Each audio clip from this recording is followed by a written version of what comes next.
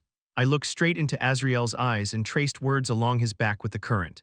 No, but I can guess who is behind all this and how. Azrael's expressions hardened slightly. That move just now both helped convey my message and showed him that I could absolutely pull something like this off. Even if he were confident, he'd think twice before making a foolish move.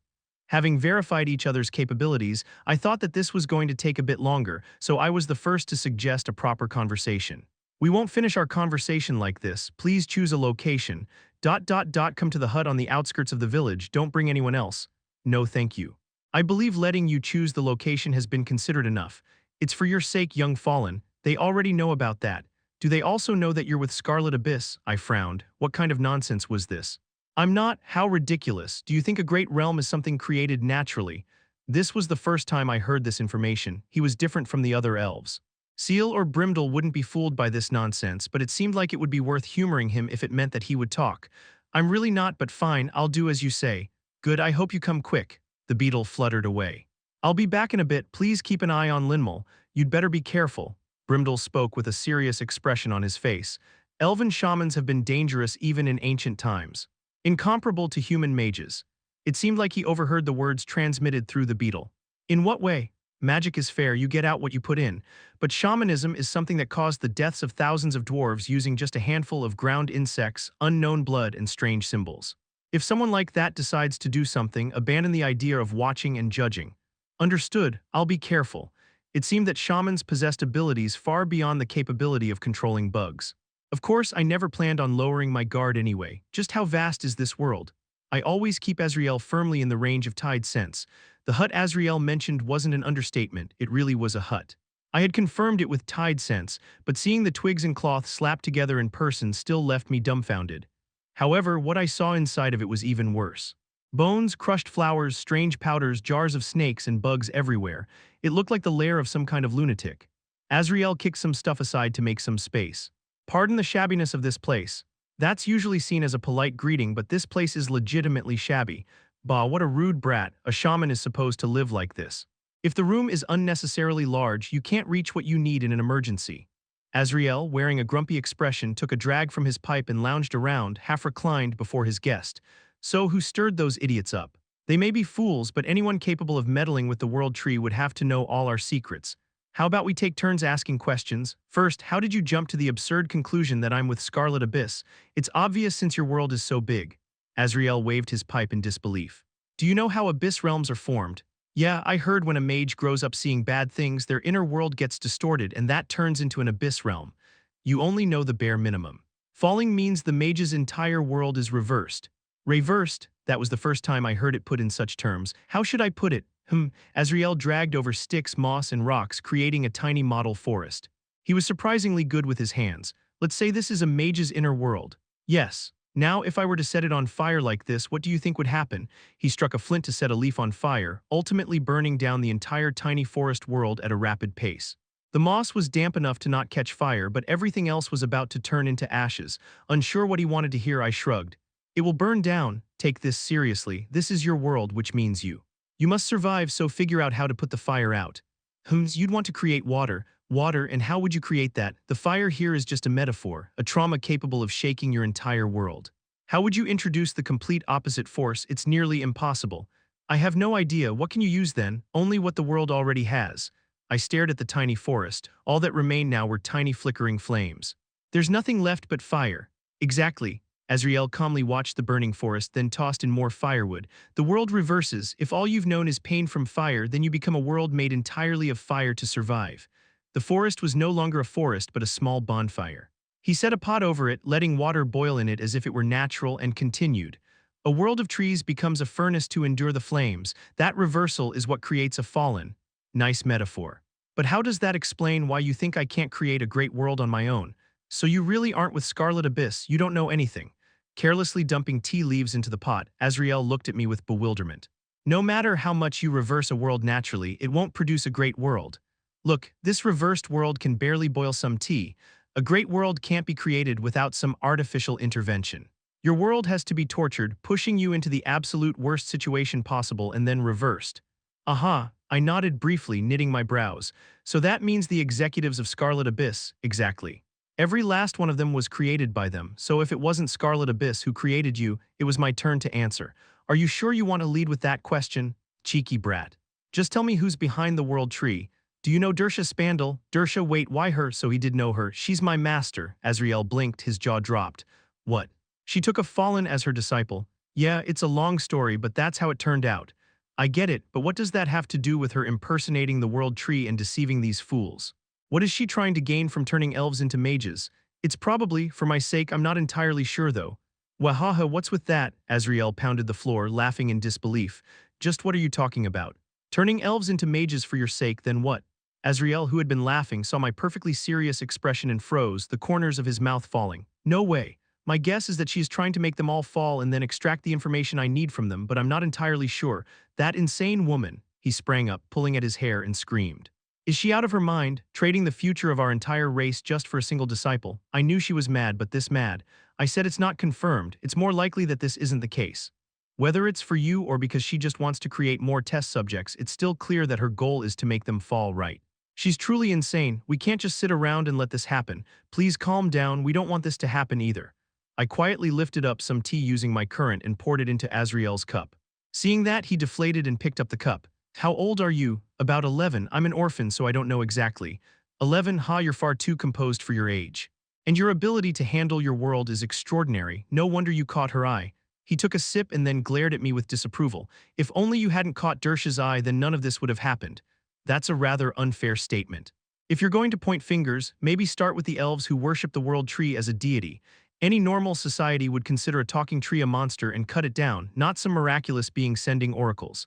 Well, I couldn't really help that. I raised my cup to take a sip as well when I noticed something strange. It wasn't because I detected any poison in it. I had only pretended to drink it and then put the cup back down. What struck me was Azrael's wording. You couldn't help it. Are you saying that you made them this way? How old do you think I am? Those fools living their whole lives perched in trees, hating humans, worshipping some stupid trees. This is all my fault. So he was the reason my hopes and dreams had been crushed. Shouldn't he be killed, not because he crushed my romantic ideals, but because he was clearly a villain straight out of a fairy tale? Azriel, who had noticed my frosty stare, only snorted. Don't criticize what you don't understand. Elves are meant to live this way. Do you realize just how arrogant it is for one man to choose the fate of an entire race? I know. It's arrogant, stupid, dogmatic, behavior worse than any dictator's, sure. That light acceptance and self-awareness threw me off, leaving me speechless. Taking advantage of that gap, Azriel started to defend himself. But you have to acknowledge that the values of elves and humans differ. Your death and our death don't weigh the same. What nonsense, the life of any intelligent being is worth the same. You misunderstand.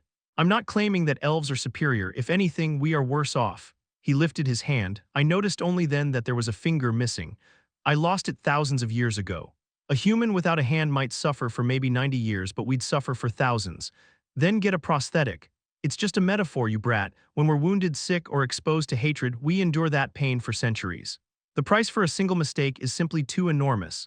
But we can cooperate. If Dersha's behind the world tree, I can guess where she is and how she's doing it. Azriel extended his old, wrinkled hand, missing a finger, towards me. I looked at it disapprovingly. So, will you help? I'll even throw in a bit of a bonus using my wisdom. Let's be honest, you just can't handle my master alone, right? That's why I offered a bonus, right? I stared at his bony hand with even more distaste. It was obvious why Azriel was acting like this. He couldn't be sure he'd survive a confrontation with Dersha. We, too, desperately needed someone who knew where she was in this strange land of elves. And an elf who had lived this long was more than capable of doing exactly that. We needed each other, and I was curious about that bonus he mentioned. Fine, let's do that. Good. After a transactional handshake, Azriel immediately started to pat me down. I felt incredibly uncomfortable. What are you doing? He nodded to himself before saying something rather strange. Do you have two souls? What? I've been sensing it for a while, now I confirmed it. So can you tell me why you carry two worlds inside of you? I looked at Azriel, who looked at me with suspicion. I tried to collect my thoughts. It seemed like he wasn't just some charlatan. Chapter 74 Selection, Part 5. Dersha had touched me many times, both directly and indirectly. It's truly sad that she's simply too strong for the Empire to put her behind bars. However, she never figured out what I really am, even though she was a 9-star mage. I held my tongue. How much did he know? How much had he been able to deduce? Azriel snorted as he saw me acting like this. Why are you making that face? To be honest, I kind of expected this. I didn't even realize that I had two worlds. I did suspect something like that though, since I was able to use both normal magic despite being of the Abyss realm. I'm just surprised that you, a shaman, caught what even my master didn't. It's not like she didn't notice it.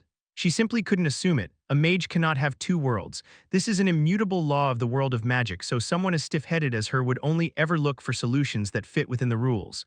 So is it possible in the world of shamanism? Absolutely not. Shamans don't even have worlds or something. I believe what I can see with my own eyes. You fell into the abyss, yet you still managed to raise a star up in the sky, right? I never used normal magic in front of you, so how'd you know? Brat, if you want to hide it, you should try wearing a blindfold first. Stars leave traces. Was that how this worked? Anyway, since that's the case, you must have a second world, simple as that.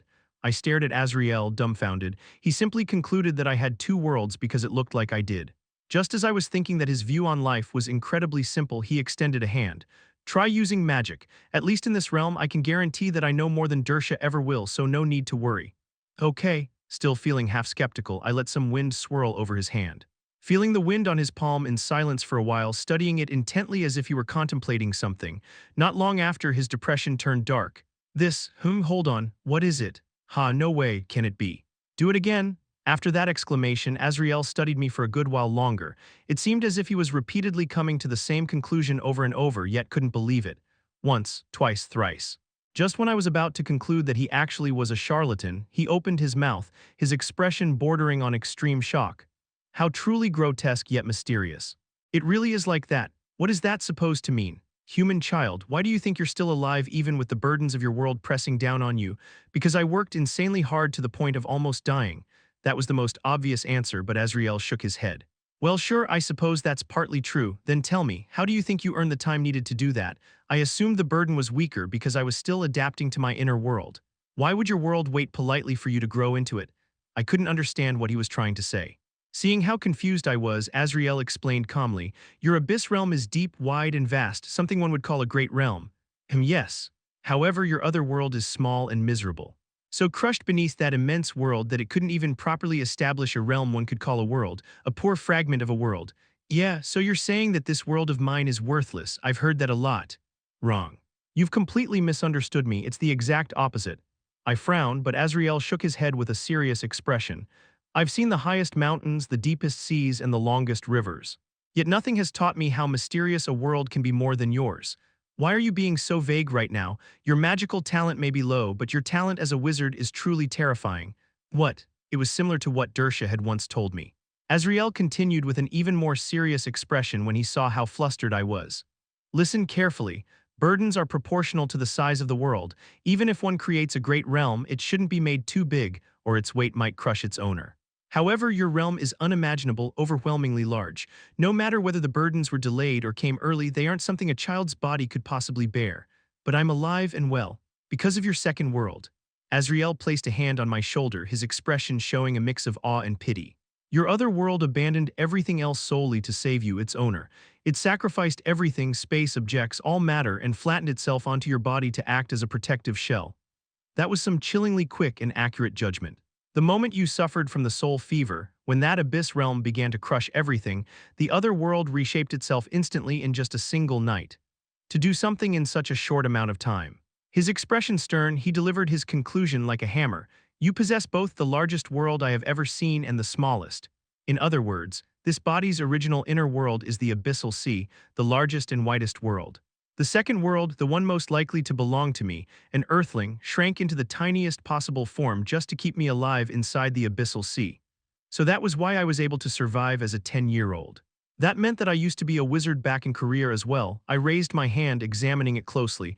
So my second world is attached to my body. Yes, it's protecting you even at this very moment. That was kind of fascinating. Like an invisible guardian spirit wrapping around me. Do you know how long it will keep protecting me? Until it's crushed into nothing by the abyss realm. So I didn't have much longer. My burdens kept increasing in intensity. Once they became strong enough to kill me, this shield wouldn't matter anymore. I understood my other world was working hard for me, but in the end, nothing had really changed. Seeing my bitter expression, Azrael shook his head.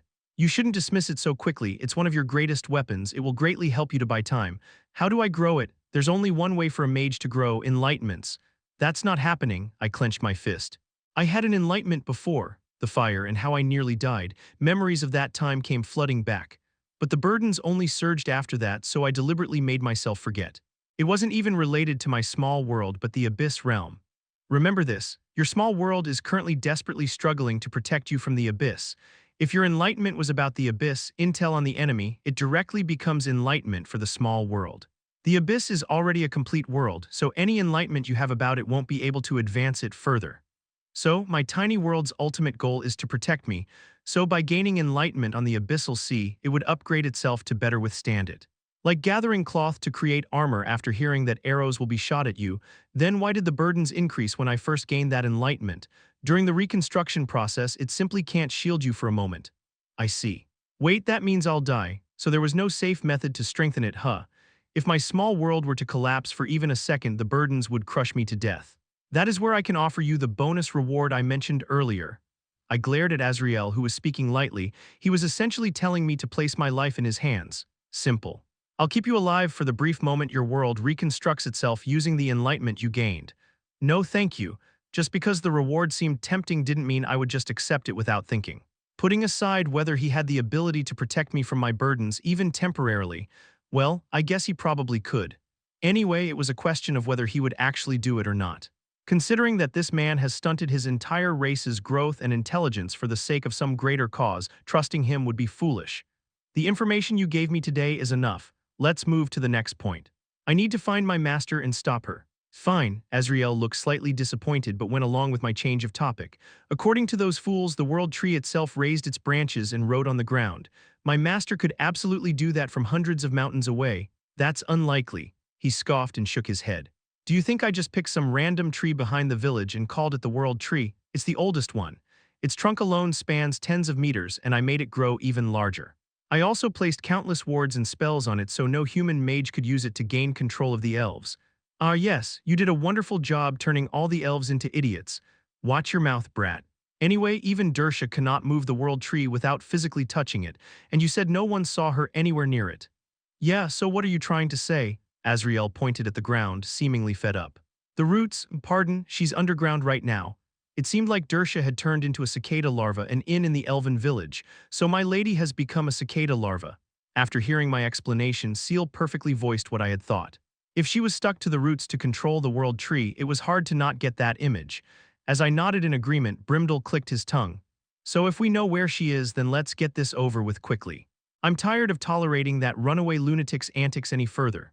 So do we have to dig? Azriel shook his head at Linmal's pure question. No, we should talk with her first. We still have no idea what Dersha's actual goal is. I want to avoid a fight as much as we can. And, he turned to glare at Seal, you there, you were right next to her and yet you failed to stop her. I'm sorry, I should have been more firm. Seal sighed and lowered her head. She was much more well-connected than I thought. She knew everyone from Brimdel to Azriel. She probably was something equivalent to a messenger or something. Before we go, let me make one thing clear. Azriel swept his gaze across us, giving us a firm warning. If she's beyond reason, we must flee immediately. If that Dersha prepared countermeasures, we cannot win in any capacity. Understood. I honestly doubted that a fight would actually break out. I had faith that Dersha would still have enough sanity left that she wouldn't try to harm me or my companions, even if she was out of her mind right now. And you? Yes. Are you really refusing my help? On the way to the World Tree, Azriel kept on persisting even though our talk about that was already over. We haven't built that kind of trust yet. If you can help me with my master right there, then I'll consider accepting. You're willing to throw away a golden opportunity just because of some distrust. My orphanage director, who raised me like a parent, once told me that if someone you don't trust tries to give you a gift, you should never ever take it. Fair enough, Azriel shrugged. Fine then, I'll save your life with Dersha right in front of us. He seemed unusually determined to help me. That only made me more suspicious, of course. Why are you trying so hard to look after me? Because I want to see what happens, you brat.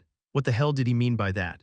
While trying to calm Linmal, who was happily jumping ahead as if we were on the way to a picnic, we climbed a mountain or two and then there was another mountain.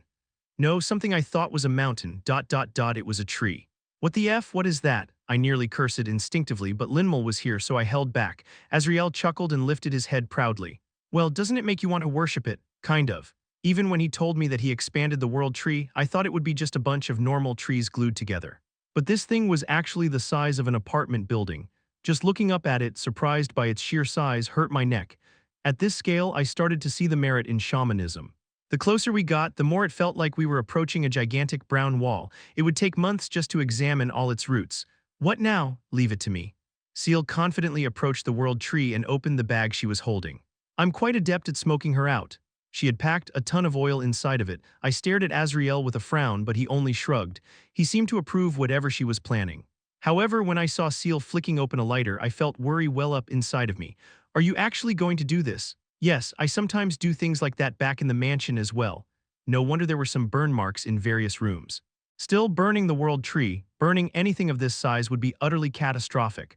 I stared at Seal with a worried look, seeing that she was actually going through with this.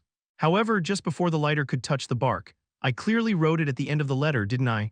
The highest branches twisted bizarrely and descended towards us, and then they took on a humanoid shape. Leaves and branches wove together to create what seemed to be Dersha's silhouette. The branch version of Dersha glared down at us with her arms crossed. I told you not to trust anything Seal says.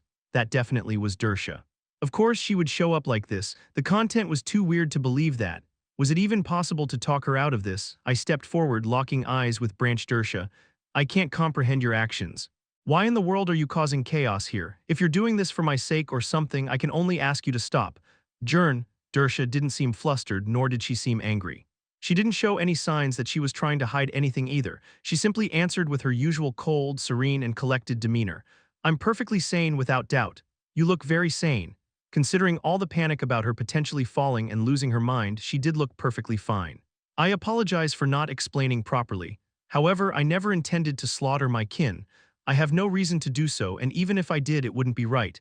Turning them into mages is only temporary. I can undo it at any time.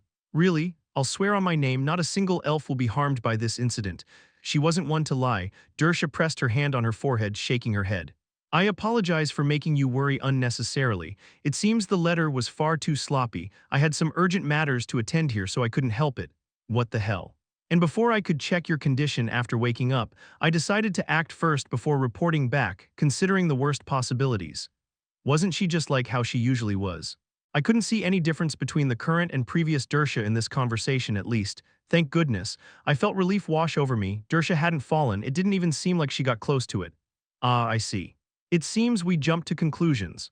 Feeling my tension evaporate, I glanced back only to see Seal staring at Dersha, her lips tightly sealed. Her expression seemed off. Before I could ask what was wrong, I heard the sound of heavy footsteps coming closer. Dersha Spandel, a weighty voice. It was Brimdel who had silently followed after me. He now stood firmly within arm's reach of Dersha, looking down at her. Do you know who I am? I have heard of a crazy dwarf knight who treats humans like swords. Her remarks were horrifying and yet held not a shred of hostility. Brimdel didn't seem concerned about them either. Dersha tilted her head, seeming a bit bewildered. I can understand why Seal, Jern, Azriel, and even that knight apprentice girl are here, but why are you here? Quite puzzling indeed. I came to tell you something. Didn't he come along so that I wouldn't have to stop my arcane strengthening training? This was the first time I had heard that this was his actual goal here. I believe we have never met before. Dersha's tone showed that she had no intention of humoring him. Brimdel simply took one more step and glanced back at me. I came to ask a favor, to be precise. I will hear it. Give me your disciple. Sharp silence spread through the area. I couldn't believe my own ears for a moment. Was this supposed to be some kind of joke? Brimdel wasn't the kind of man, no dwarf, who made jokes like that though, right? Wait. What? I wasn't the only one flustered by this. Brimdel confidently declared to Dersha, who I had only rarely seen stammering like that, his chest puffed out. While you were gone, I took on the role of Jern's master. What? At first he was a nuisance. I planned to teach him just enough to secure the gold, this girl called Linmal behind him. He was speaking to Dersha, but it felt like every single one of his words was meant for me. Good swords are made from good material. That's a self-evident truth, yet no matter how hard I hammered and tempered that useless stone, fully intending to ruin it, it just wouldn't break. Then, at some point, I realized the obvious. How is a stone that never breaks inferior to the finest steel in existence? What are you trying to say? Brimdel lowered his voice. I will forge my ultimate sword from that boy. Hand him over. He's far too valuable for you to keep. I'll raise him well. After Dersha let out that quiet hum, silence fell. It was heavy enough for even Linmal to swallow drearily. It held on for a long, suffocating moment. Chapter 75 Selection, Part 6. I had no idea Brimdel had come here with those intentions. I thought he followed me to continue my arcane strengthening training. Turns out he was here to steal me from Dersha. Wait, more importantly, since when did he start thinking so highly of me? Still trying to grasp his words, Dersha turned towards me, her expression stern. What is the meaning of this? Is it true? Yes. He's my master. Why in the world would you become the apprentice of this mentally unstable dwarf? I understand you were desperate, but he's a knight, not a wizard, correct? And one who permanently breaks his apprentices at that. Watch your mouth. I only broke their spirits, not their bodies, which I believe is worse. What is the reason? Didn't you fall into that slumber because you knew my condition? Or was it a trance? I have no idea what you're talking about. My body was rotting from the inside. I was told that if I don't train in arcane strengthening, the mana around me would become my greatest enemy. Dersha tilted her head, then responded. So that happened?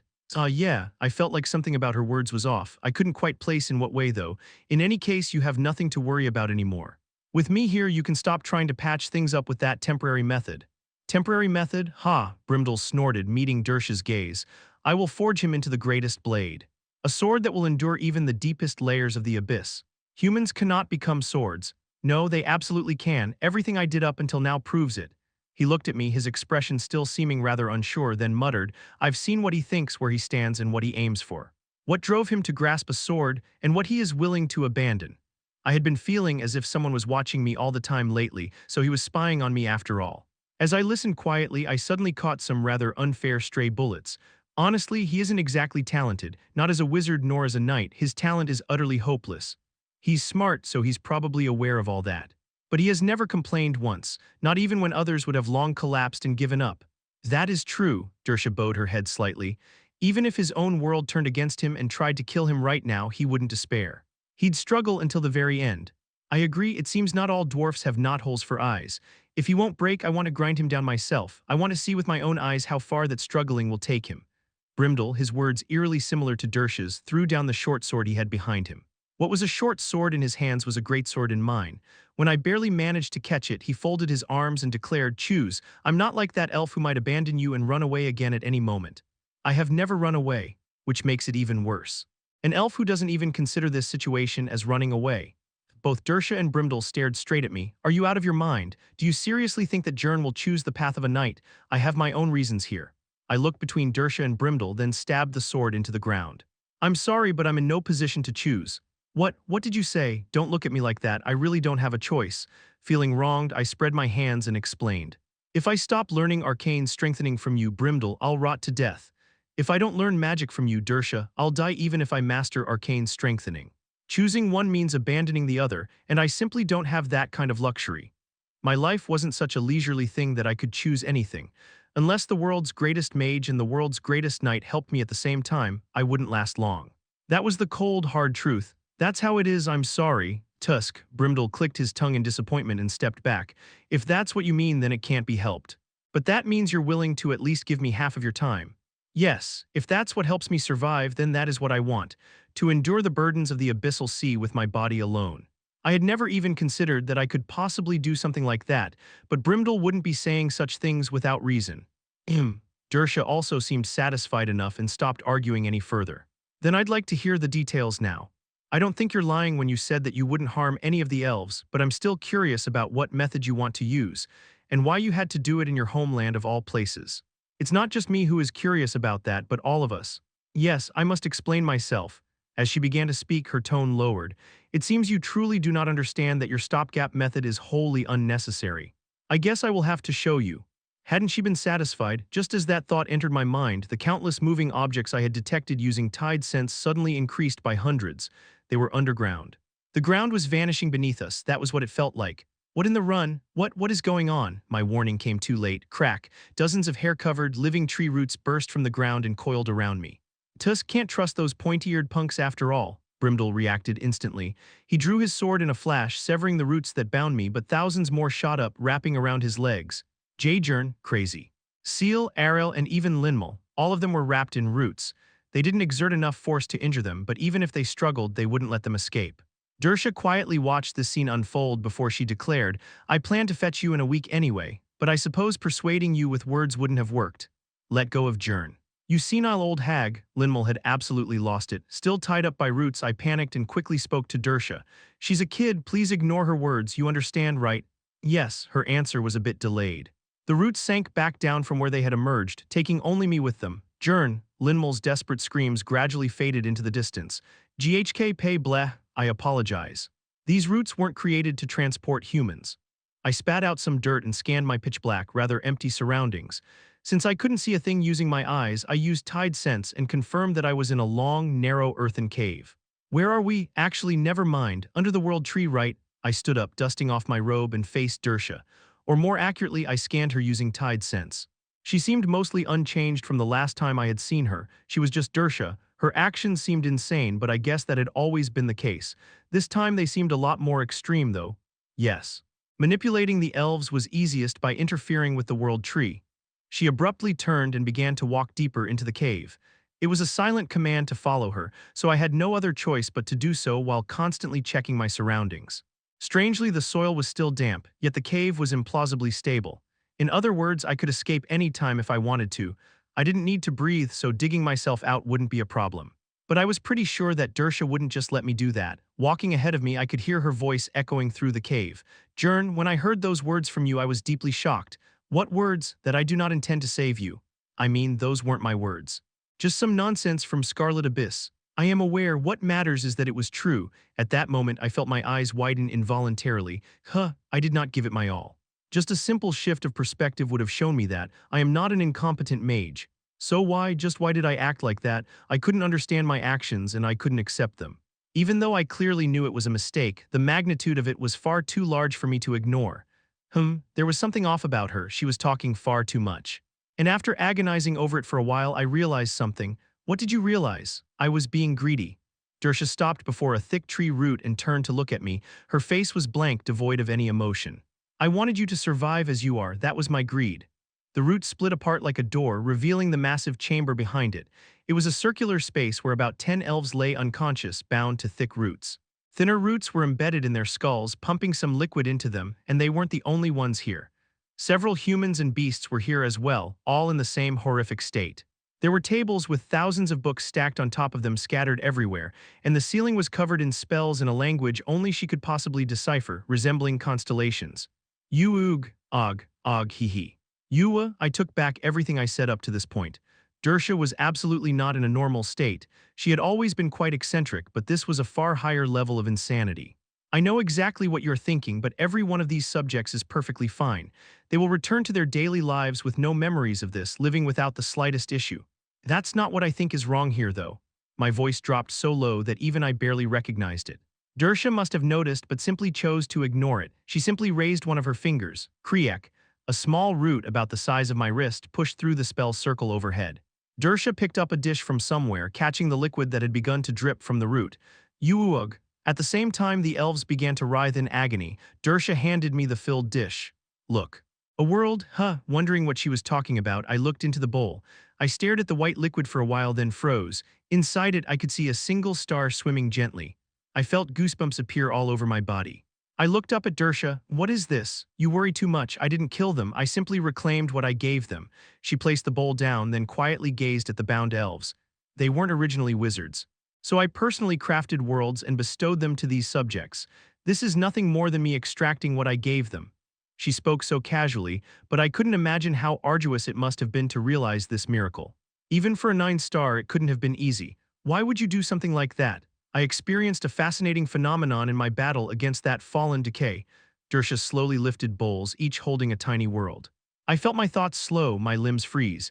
A great world can declare its domain onto reality and force everyone within it to suffer its burdens. Even as I listened to her, I still couldn't understand where she was going with this. I kept listening while mapping out the maze-like cave system with tied sense. I didn't know whether it was necessary, but I felt like it was better to know where the exits were in case I needed to escape. Do you understand what that means? You're suggesting that we should extract my world and hand it to someone else. How absurd! Turning a person's world into liquid is not possible. These worlds are special cases since I have created them. Dersha stroked the bowls, holding the worlds lovingly, then she took out a vial of black liquid and let a drop fall into them. Drip, splash, the reaction was violent. The liquefied worlds convulsed, enough to throw the stars out of their orbit. Jern, my objective is to neutralize your burdens. Neutralize, you say? It's simple. For example, while you are freezing to death under your burdens, somewhere someone else with a world whose burdens are boiling them alive should exist. Yes, there should be. You simply need to take on that world's burdens. Wouldn't that leave you in a normal state? Durkai declared it as if it was some universal truth. Wait, that doesn't make any sense though. I was dumbfounded. Had she gone completely insane after sleeping for too long? If you combine a burning burden with a freezing burden, you don't become normal. Rather, you just freeze and burn at the same time. Isn't that obvious? Yes, correct, you are doing very well. This was one of those topics I shouldn't argue about. I shook my head, completely cleared my mind, and pointed towards something else. Let's pretend you're right. You did research it for a long time after all. Are you going to inject that world into me? No, one cannot inject a world into someone who already has one. It would only become poison to the mage. Then what are you planning to do? Dersha just stared at me. As if to say that I already knew, I prayed I was wrong and shook my head. Master, there are still many experiments I have to run, but the first step is to inject it into a human. This is literally what Scarlet Abyss does, you know. They spent hundreds of years searching for ways to survive.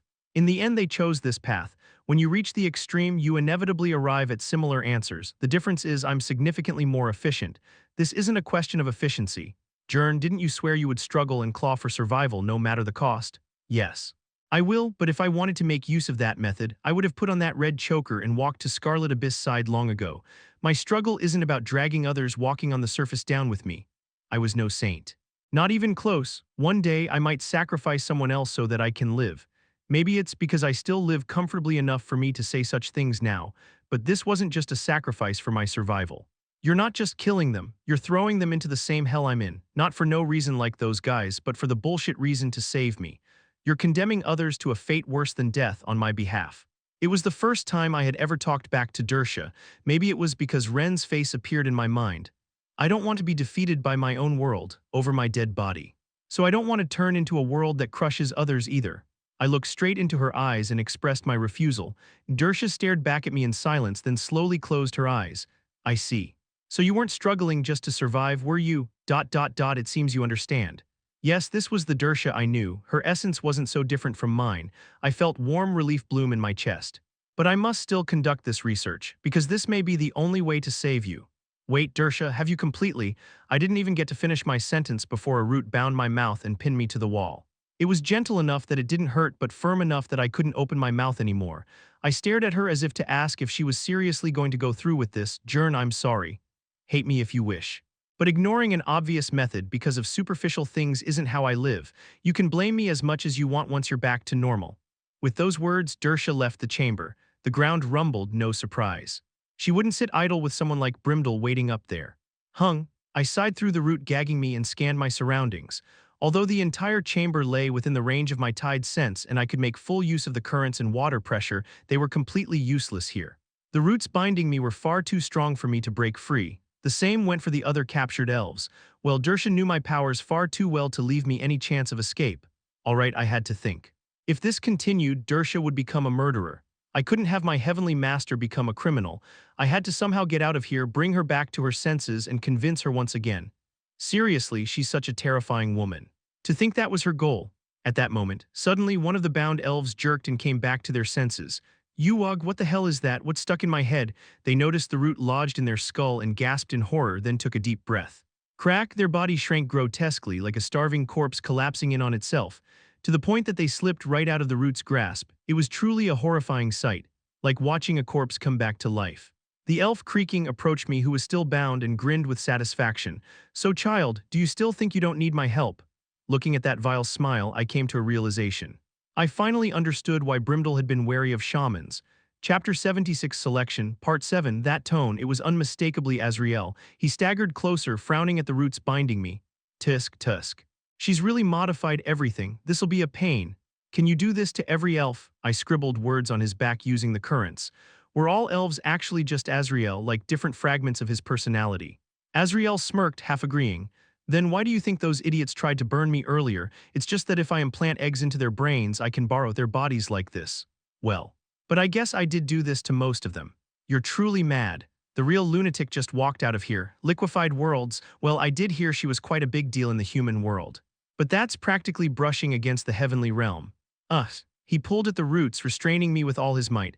The body of the possessed, or rather taken over, elf looked quite sturdy, but the roots didn't even budge. So annoying. How about using something more shamanistic? Don't confuse sorcery with magic, brat. Without ingredients or preparation, I couldn't even lift a single leaf. I held back the insults that entered my mind. Honestly, that scene was already enough to prove how monstrously versatile sorcery could be. Just by planting some sort of egg in someone, he could remotely take over someone else's body.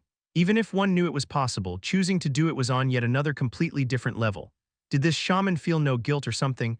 What's that look for? You saw them trying to burn me alive, right? Those idiots. I can't just leave them without some sort of safety measure.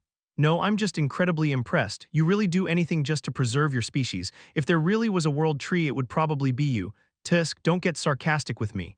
After trying a few more times, Azrael sighed and shook his head. This won't work, I'll switch out. Just when I wondered what he meant by that, Azrael's demeanor completely shifted. He blinked, then stared at me, eyes widened in surprise. Lord Jern, Azrael, I'm Seal, so that's how it feels. He did explain, but still. No way. He could make others possess these bodies as well. Shamans were true monsters. As I watched on in awe, Seal, who had been touching the roots for some time, started to stretch. The situation is critical. Lord Brimdel is attempting various methods to rescue you, but since the lady is serious this time, the outcome can't be easily predicted. We need to escape to consider our next steps. Yeah. I tried talking to her, it seems she's not in her right mind right now. No, that's not quite it. Seal shook her head, her expression clouded with worry. I was mistaken. Forget everything I told you before we came here. What do you mean? Lady CIA is perfectly sane, painfully so. What was that supposed to mean? Dersha was definitely acting differently than usual. She was clearly a bit more unhinged than usual. No, actually quite a lot more. While I was still frozen in disbelief, Seal clenched her fists.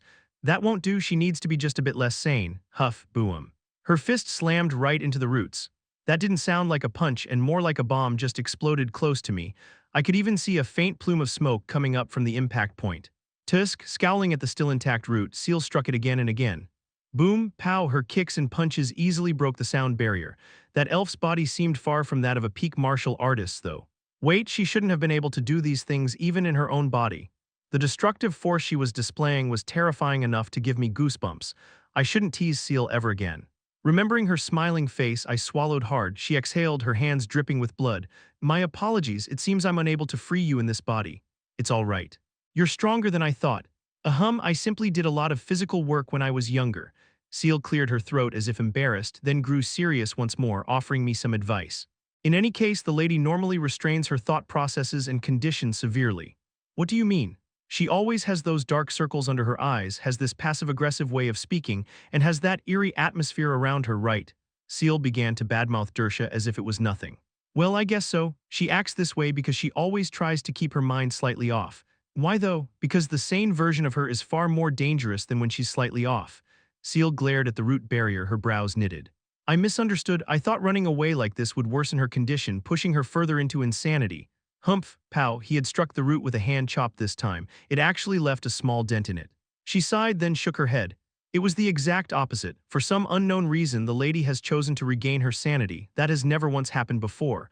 Wait, why would that be dangerous? The fact that you're stuck here means you already talked to her. What method did she tell you? An absolutely crazy one, that much I could say for certain. When she heard my words, Seal calmly asked again, and did you think that crazy method sounded like it would work? I started to write something but then stopped. If I were to strip away ethics and morality, things necessary to be human, Dersha's method was similar to the path Scarlet Abyss had chosen. She created worlds. If she could perform miracles like that, then it would be even easier for her to force a fall.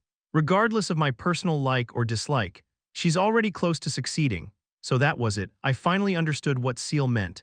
Dersha knew that when she was in her right mind, she would choose to do things that should never be done. That was why she chose to live in a slightly off state. But after hearing what she had said earlier, she must have realized something and chose to return to her senses again. That was what this was. Those Scarlet Abyss bastards were absolutely useless. I gritted my teeth when Seal lifted her head suddenly. Ah, what's wrong? The lady just started throwing a tantrum. This area will become incredibly dangerous soon. I'll have to draw her attention. Trying to ignore how she worded that, I asked what I was most concerned about. Excuse me, is Linmal okay? Aside from the extreme murderous intent she is developing toward the lady, she's completely fine. She's fighting quite well too, but I think I'm about to be needed. What do you mean, who's she fighting against? Don't worry too much. Even in her fully sane state, the lady wouldn't want to kill us. Worst case, we all survive and you, Jern, will improve one way or another, because that is what she wishes for. What do you think about that? I don't want to live that kind of life. Noted. Fortunately, Lord Azrael said that he has a solution, so let's keep struggling with all our might to abandon the bright, happy future we might have had. Seal paused for a moment, then added, well, I already know what you'll say, but do you hate the lady for doing this? No, how could I? Without her, I probably would have been kidnapped by Scarlet Abyss by now. I owed Dersha far too much. So much so that I would never be able to repay her, so she wasn't someone I could ever choose to hate. However, that's separate from making her understand when she's doing something awful. Seal's eyes widened in clear surprise at those words. After a moment of silence, she replied in a much softer tone. Perhaps meeting you was an even better thing for Lady CIA than it was for you. Huh, please take good care of her. She smiled gently, then closed her eyes. When that body's eyes opened again, I could sense a far worse attitude from it, even though it was the exact same face. I frowned, feeling slightly annoyed, and wrote, I'm starting to realize just how important a proper upbringing actually is. Why the hell are you bringing that up now? My master claims she's completely sane. So, doesn't her method feel slightly familiar to you? The way a completely sane Dersha was handling me was exactly like Azrael's way of handling the elves. Everything from their thought process to their behavior, but Azrael frowned and denied it. What, so you think I'm her parent or something? She just looks smart, so I tried raising her as a shaman. You made a mistake then. Yeah. The moment she learned about magic, she decided that the shamanism she had learned from me for her entire life up to this point was obsolete crap, threw it all away and went insane. What do you mean by that? I don't know. Whether it happened while she was learning magic or after she gained some sort of enlightenment, that brat became a fanatic worshipper of truth. She decided that all truths had to be recorded and that elves were given such long lives because it was their duty to act as living books. A shame, really. He clicked his tongue, expressing his genuine regret. In any case, Dersha's warped way of thinking must have been ingrained in her while learning under Azrael. He would technically be my grandmaster, but I had no intention or desire to treat this lunatic as one. So how do I get out? Setting that aside, I still needed his help. I had to escape first before I could ask for help. I didn't know what this shaman who couldn't use his sorcery right now had in mind. He stared at his blood-soaked fists with quite some disdain, then shrugged. As I said before, the methods I can use are extremely limited. I can't even lift a single leaf if I were to rely on physical force alone. Then call Linmal over, she might be more helpful. But look, let me show you just how awe-inspiring shamanism truly is. Azrael dipped a finger in the blood and began drawing something on my forehead. Now that things have come to this, you can't refuse anymore. I sighed when I saw that creepy smile on his face. It seemed like this shaman was dead set on expanding my small world somehow. Thinking for a moment, I realized that I didn't really have any other option. My safety must be guaranteed. Listen well, if you die here, do you have any clue how furious Dersha would be? She'd skin me alive and wipe out the whole elven race. I absolutely don't want that to happen. I can't afford to let you get even slightly damaged. You're exaggerating. No matter what, Master wouldn't exterminate her own people just because of my death. You're seriously underestimating that girl's pride. Azrael looked at me with a disappointed expression. Even so, our original contract was that she would get to see my very last struggle in exchange for helping me the best she could until then. Somehow her mindset had changed a bit now, trying to keep me alive at all cost, probably because she was out of her mind, no, maybe because she was fully sane. A few sleepless nights and she would go right back to normal. Still, he wasn't wrong. If I died here, it was pretty unlikely that Azrael would survive. And if this world expansion thing or whatever works, I can definitely escape, right? We'll know once we try. We don't really have the luxury to be picky about our options here. That was also true. It was hard for me to imagine that Dersha, who had created this space, would lose against Brimdal. I knew how strong he was, but Dersha's transcendent powers weren't something one could just describe as strong. Seal, Linmal, and even Azrael. All they would be able to manage is to buy some time against her. To change the situation, I would have to take action by any means necessary. Understood, let's do this. I glared at him before finally closing my eyes. Azrael finished drawing that strange pattern on my forehead with blood, then nodded in satisfaction. Good, now try dying. What do you mean try dying? I mean that you should accept it. Azrael's fingers bent strangely. Stop trying to escape and grasp your enlightenment. Shatter the shell of being an abyssal creature and awaken as a human wizard. That sure wasn't reassuring. I quietly steadied my mind. All enlightenment begins with a question about oneself. Hurry up, please be quiet. I brought back the truth, the question that I had deliberately ignored. Why did fire not extinguish here? Why did the pressure crush only my skin even if I was wearing a dive suit? Why did entering a separate space not free me of the burdens? Why couldn't I escape my world? Ooh, whoosh, sparks appeared before my eyes. I stared at them intently and repeated that truth of why it wouldn't go out. It should be impossible. If I really were in the abyssal sea, how could I possibly ignite fire in it? There couldn't be any flames beneath the sea. But I was under a completely wrong impression to begin with. I wasn't inside the sea, but inside the abyssal sea. I existed inside the very truth of the abyssal sea. Suddenly the elf Azrael possessed began to shrink grotesquely. Was that his way of sharing my burden? I tried to stop thinking, but Azrael shook his head. I'm fine, so just do what you need to. Looking at the actions of Scarlet Abyss, the extremists who were seeking to recreate someone like me, I started to understand. They drowned humans in seawater.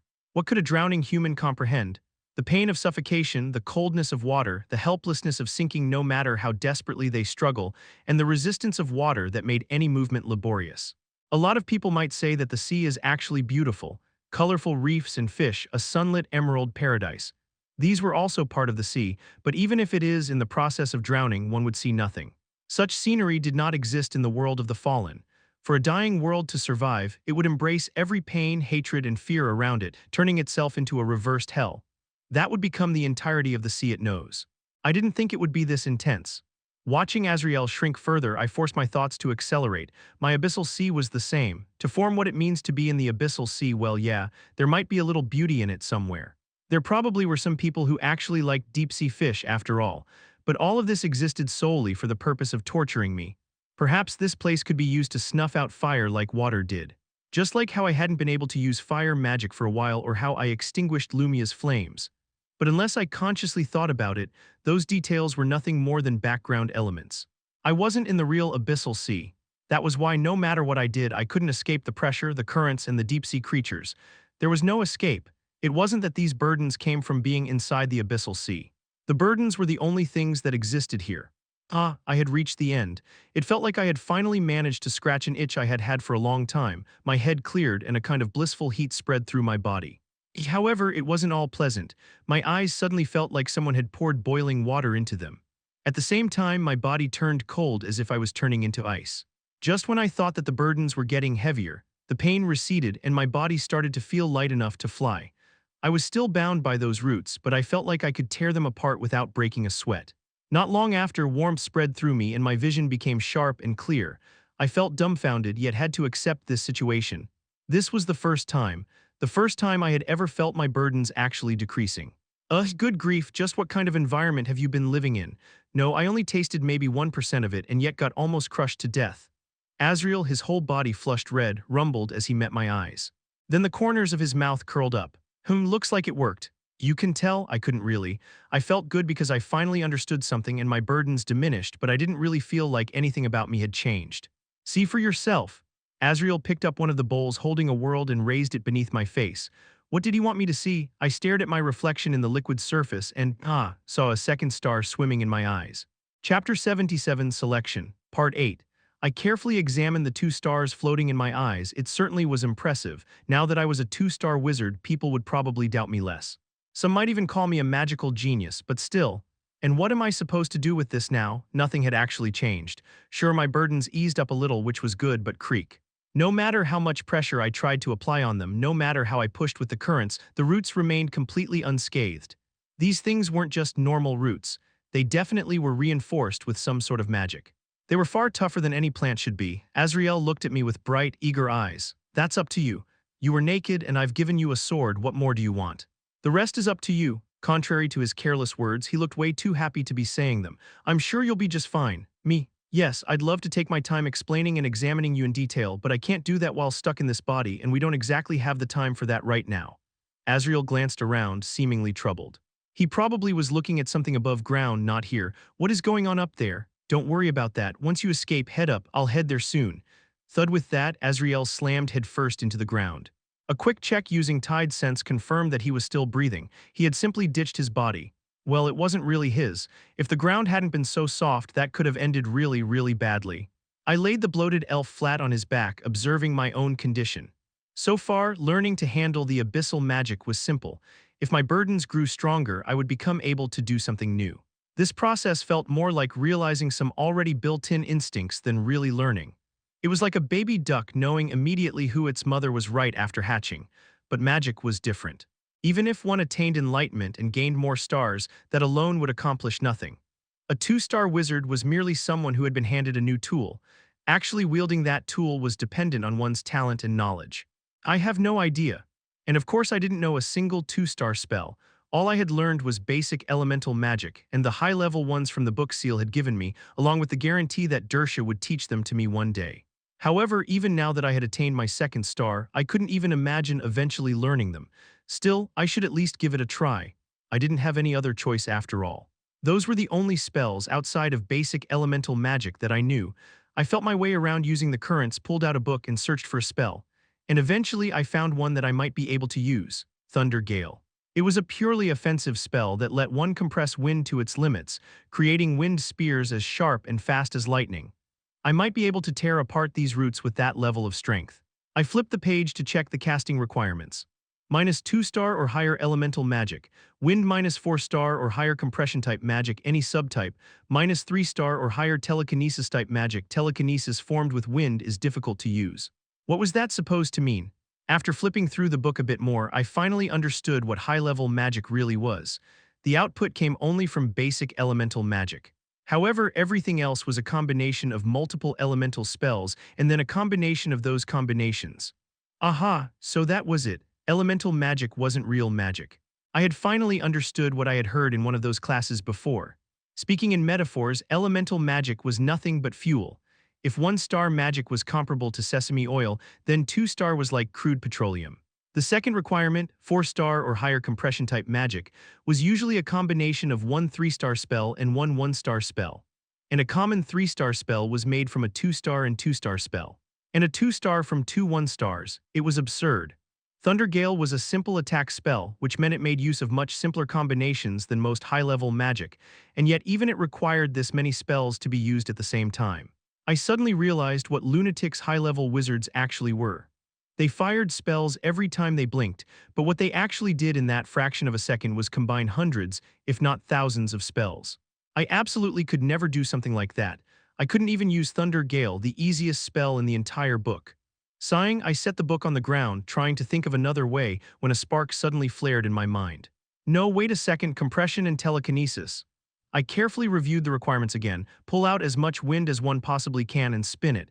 Done, a sharp, slicing gale blew through the previously quiet cave.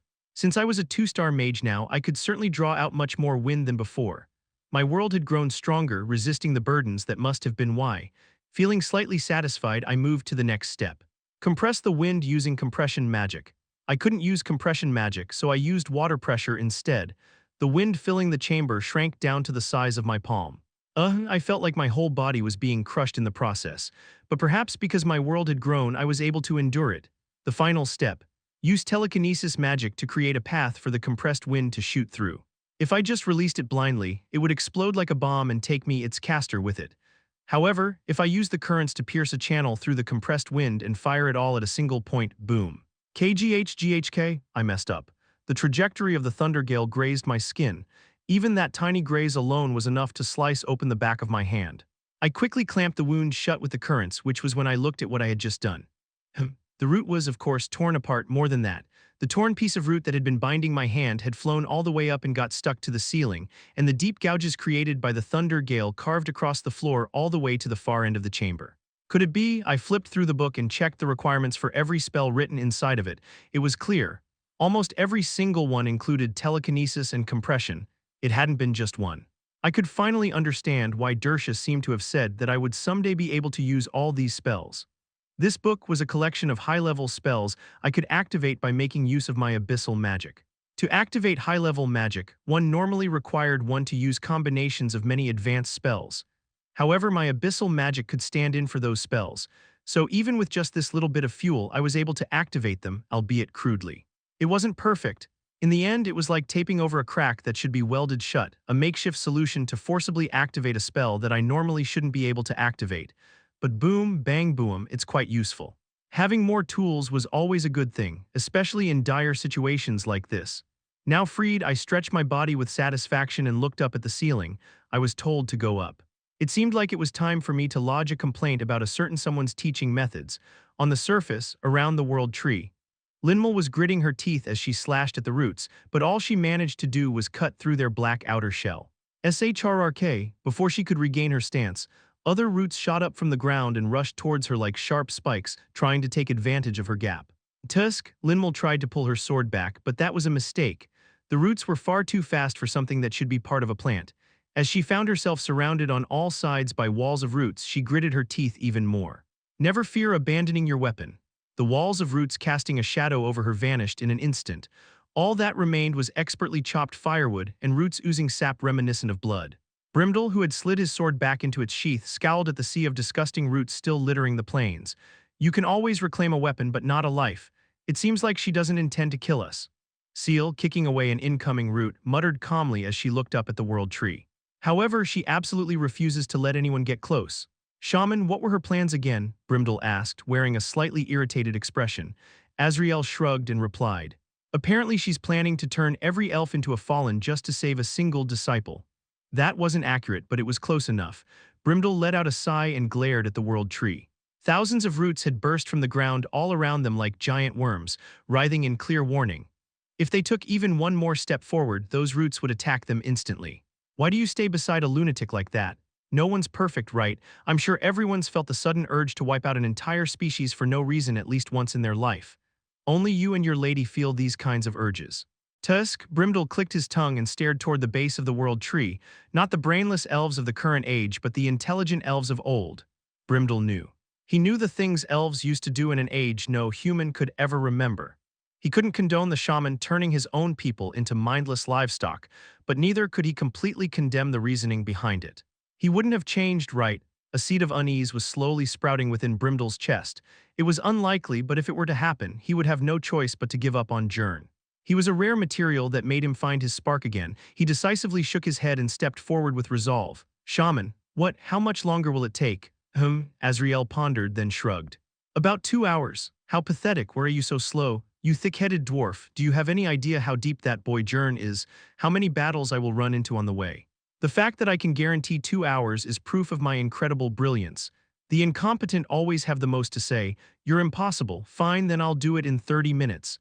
Azriel shook his head and held up 3 fingers. But you'll have to drag out Dersha's real body. If you can do that, it'll be doable. Even as he said it, Azrael knew that it was impossible. A mage who had done prior preparations was far stronger than one who didn't. A mage who could control the battlefield was twice as strong as one who merely prepared. And their opponent was Dersha. No matter how much advantage a knight usually had against a mage, facing a 9-star mage under these conditions was something no sane person would ever even dream about attempting. Right, but Brimdall just scoffed, casually resting his sword on his shoulder. You better save him before I end up killing her. Fighting while holding back is a pain. You crazy bastard. Azrael was appalled, but he also knew that Brimdall wasn't bluffing. That level of confidence meant there would be no major issues. Seal, can you assist? Yes, Seal answered, clasping her hands together, but Brimdall asked again in a much heavier tone. When I asked if you can assist, what I meant was, can you plant your fist in your lady's face even if she orders you not to? Seal hesitated for a moment, then nodded with a slightly awkward expression. I just thought about it and I might end up beating my lady unconscious. It seems I need to control my anger a bit. That's enough. There was clearly no need to worry about betrayal. We don't have time, so let's start right away. If we give her even a moment to prepare, things will become even more difficult. Fortunately, Dersha had only secured the area but hadn't fully prepared for battle, so there was no intense resistance from her side yet. Seal and Azrael agreed and began to move forward. Me too. Linmal, who had been left out, hurriedly stepped forward, pleading, I want to go too, I can help. The hand she was holding her sword with trembled. Not with fear, but with fury. Her eyes were filled with the anguish of having failed to protect someone, the kind of look belonging on the face of a knight who had broken their oath, not on a young apprentice's. Brimdall asked, puzzled. Why? It's not your place to step in. Sir Brimdall, she's still a child. I don't say this to reprimand her. I ask because I know she isn't foolish enough to be ignorant of the difference in strength. She knew she couldn't handle even a single one of those many roots. So why did she insist on stepping in? That was the meaning behind that unvarnished question. Linmal, however, answered straightforwardly, this is why I want to become a knight. What? Well, more precisely, a knight of heavenly retribution, to protect a mage. To protect Jern, she wanted to become a knight of heavenly retribution. She knew she was weak. She also understood that she probably wasn't of any help here, but I can't just sit out on saving Jern. Brimdall let out a breathless laugh, completely dumbfounded. A personal oath. It almost sounded like something straight out of the romantic centuries-old stories. The kind knights swore to a princess they secretly loved. Their genders and statuses were different, but the determination burning in her eyes was exactly the same. Knights really never change, huh? Brimdall narrowed his eyes and gently ruffled Linmal's hair. Just forget about it today. Starting tomorrow, it will be your duty again. Linmal looked deeply dissatisfied but couldn't defy him. Once Brimdall and Seal left, Azrael cleared his throat to draw Linmal's attention. So what are you going to do now? I'm off to save your boyfriend. As one might expect of a shaman, he was quite quick on the uptake. Linmal didn't deny his words, she only stared at the world tree with a stern expression. I'm going to save him even if I have to go alone. You should learn your limits, don't go getting caught and turning into dead weight. Being rejected over and over again, even Linmal couldn't hold back her anger anymore. She forced down her tears, stomped the ground, drew her sword, and prepared to charge toward the squirming roots. I can handle myself, Grandpa, so please hurry up and save Jern. Just as she was about to do something truly reckless, Azrael called out to her in a low, gentle voice. What if that arrogant brat needed your help to be saved? What? Those were the magical words she had desperately wanted to hear. She stopped in her tracks as Azrael looked at her with a stern expression. If you help me save Jern, I might be able to cut the time down considerably, maybe down to 20 minutes. But I'm weak. She realized it only after she said it out loud. She was weak. She had always been the strongest at the academy. Ever since she became an apprentice, she had never lost a single spar. But all her opponents had been her age or maybe a few years older. She had been the strongest frog in a tiny well. However, compared to those outside in the real world, she was painfully weak. Too weak to protect Jern. Before the strength drained completely from her grip on her sword, Azrael's gentle voice reeled her back in. You might be able to do it, Do what? Your talent is something even that crazy dwarf knight acknowledged as once in a generation. Talent alone means nothing. She had heard it over and over, how talented, how exceptional, and how gifted she was. But what use was that? What did it matter how brilliant she might be in the future? She was completely useless now that it really mattered. No, Azrael grinned and pulled out a vial of ominous-looking black poison from his pocket. Would you like to experience it? What? Instinctively taking a step back, Linmal watched Azrael grinning eerily at her as he offered her something so tempting that she couldn't possibly refuse. Your future self who can perfectly wield that talent of yours. Chapter 78 Selection, Part 9. I was told to head upward, so I looked up at the ceiling. The cavern was large, seeming a little under 10 meters from floor to ceiling. I couldn't find a single hole either. The simplest method would be to blast a hole in it using thunder gale and then climb up. But that'd be dangerous. I rolled across the floor a few times and confirmed that the damp soil was holding together far more solidly than I expected. Anyone who had ever done even a little bit of construction work, no, even a kid who had played with dirt behind their house at least once, would know this. Wet soil collapsed quite easily, no matter how hard one pressed and compacted it. And yet, in this deep underground space where a massive hollow like this should have collapsed immediately, even though roots shot through it so many times, it still held together firmly. I rubbed the ground and, just as I had suspected, found countless tiny roots woven together like mesh. These things were holding the soil together. If I tried to blow a hole through this structure with thunder gale, my escape attempt might very well turn into a live burial. And yet my lips drew themselves into an arc. This was the perfect environment for me to test my abilities. I closed my eyes and let my tide sense deeply permeate through the area. I saw the cavern and the underground tunnel far beyond it. Slowly a map of this whole place appeared in my mind. The results shocked me. It truly shocked me. There were far more roots than soil in this place. Those fine roots woven together like a net were the only reason this ridiculously deep tunnel hadn't collapsed. Dersha had created all of this. I began to grasp just how far her ability reached. A realm far beyond magic, a realm of miracles. If those who wielded mana were called wizards, what would one call someone who could freely wield miracles? I didn't bother putting the answer into words. Instead, I shoved my hand into the cavern wall, grabbing both soil and some roots. Then I focused on the roots. Every root had a vascular path. I didn't know how Dersha was able to control them, but if there was anything I could try to do, that was it. I pushed the current into the root's vascular line. Crack, snap. The roots severed themselves and gathered around my hand. I frowned. They weren't supposed to snap. After several failures, I finally seized control of the roots, tens, no hundreds of thousands, far more than I had anticipated. FSSSSH, did I succeed? I clutched my dizzy head and looked at the tiny hole forming in the wall. A small space, barely 1 meter wide, but it was a space I had created myself. I slipped inside and began to walk. The moment I did, the tunnel leading back to the cavern collapsed behind me, but that didn't really matter. All I needed was to maintain this 1 meter space. If I could do that, escaping would be no problem. Breathing. I didn't need to breathe. If there was one thing I had to worry about, it was maintaining my control over those hundreds of thousands of fine roots while sustaining my tide sense across several hundred meters in case of an emergency. It was strangely easy, almost to an unsettling degree. My tide sense had gotten sharper in the process of my arcane strengthening training with Brimdal, and the burden was reduced after I had gained my second star. Thanks to those two aspects, I could easily perform techniques I would have never been able to before, however. Oh, there was just one burden that hadn't lessened, however it had undergone a change. An eel covered head to tail in eyes was swimming by and suddenly froze right beside my ear, as if it had noticed something. It only lasted a moment before the eel drifted away again, carried by the current. I watched its retreating figure with uneasy eyes. This made it the third time, once when I spilled my blood into the abyssal sea, once when I directly entered it myself, and now, it was too obvious to dismiss it as a mere coincidence. Every single one of those eyes had been focused on me without a doubt. If I somehow managed to drag Dersha back to normal, I already knew the very first question I would ask her. Climb one mountain and an even bigger one is waiting right behind it. I let out a long sigh and kept walking steadily. After a few minutes, I started to feel incredibly uneasy. There was no end in sight. One might think that I was already whining after only walking for a few minutes, but my expanded range of tide sense now reached 500 meters. By the way, the world's deepest subway station, Pyongyang's Yongguang Station, is about 150 meters deep. I think the tallest building in Korea is around 550 meters tall.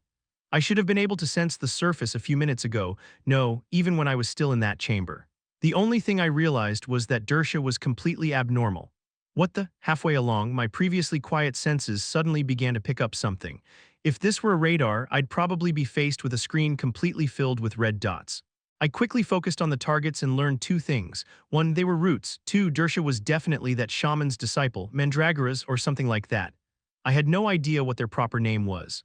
However, thousands of hair roots were crawling out from the tiny, baby-like limbs stretching from their root bodies, covering the soil and expanding the tunnel. Efficient. That was the first word that came to my mind. Rather than personally controlling every single root, she had placed controllable creatures under her command to manage them for her. Honestly, it made sense to leave this tunnel construction to a specialist. If she had help from all the creatures living underground from the very beginning, it seemed quite reasonable that they managed to create a burrow this deep. A part of me even wanted to learn how she did this. But for now, I avoided them as carefully as I possibly could. Fortunately, they had no interest in me, they seemed to be doing something.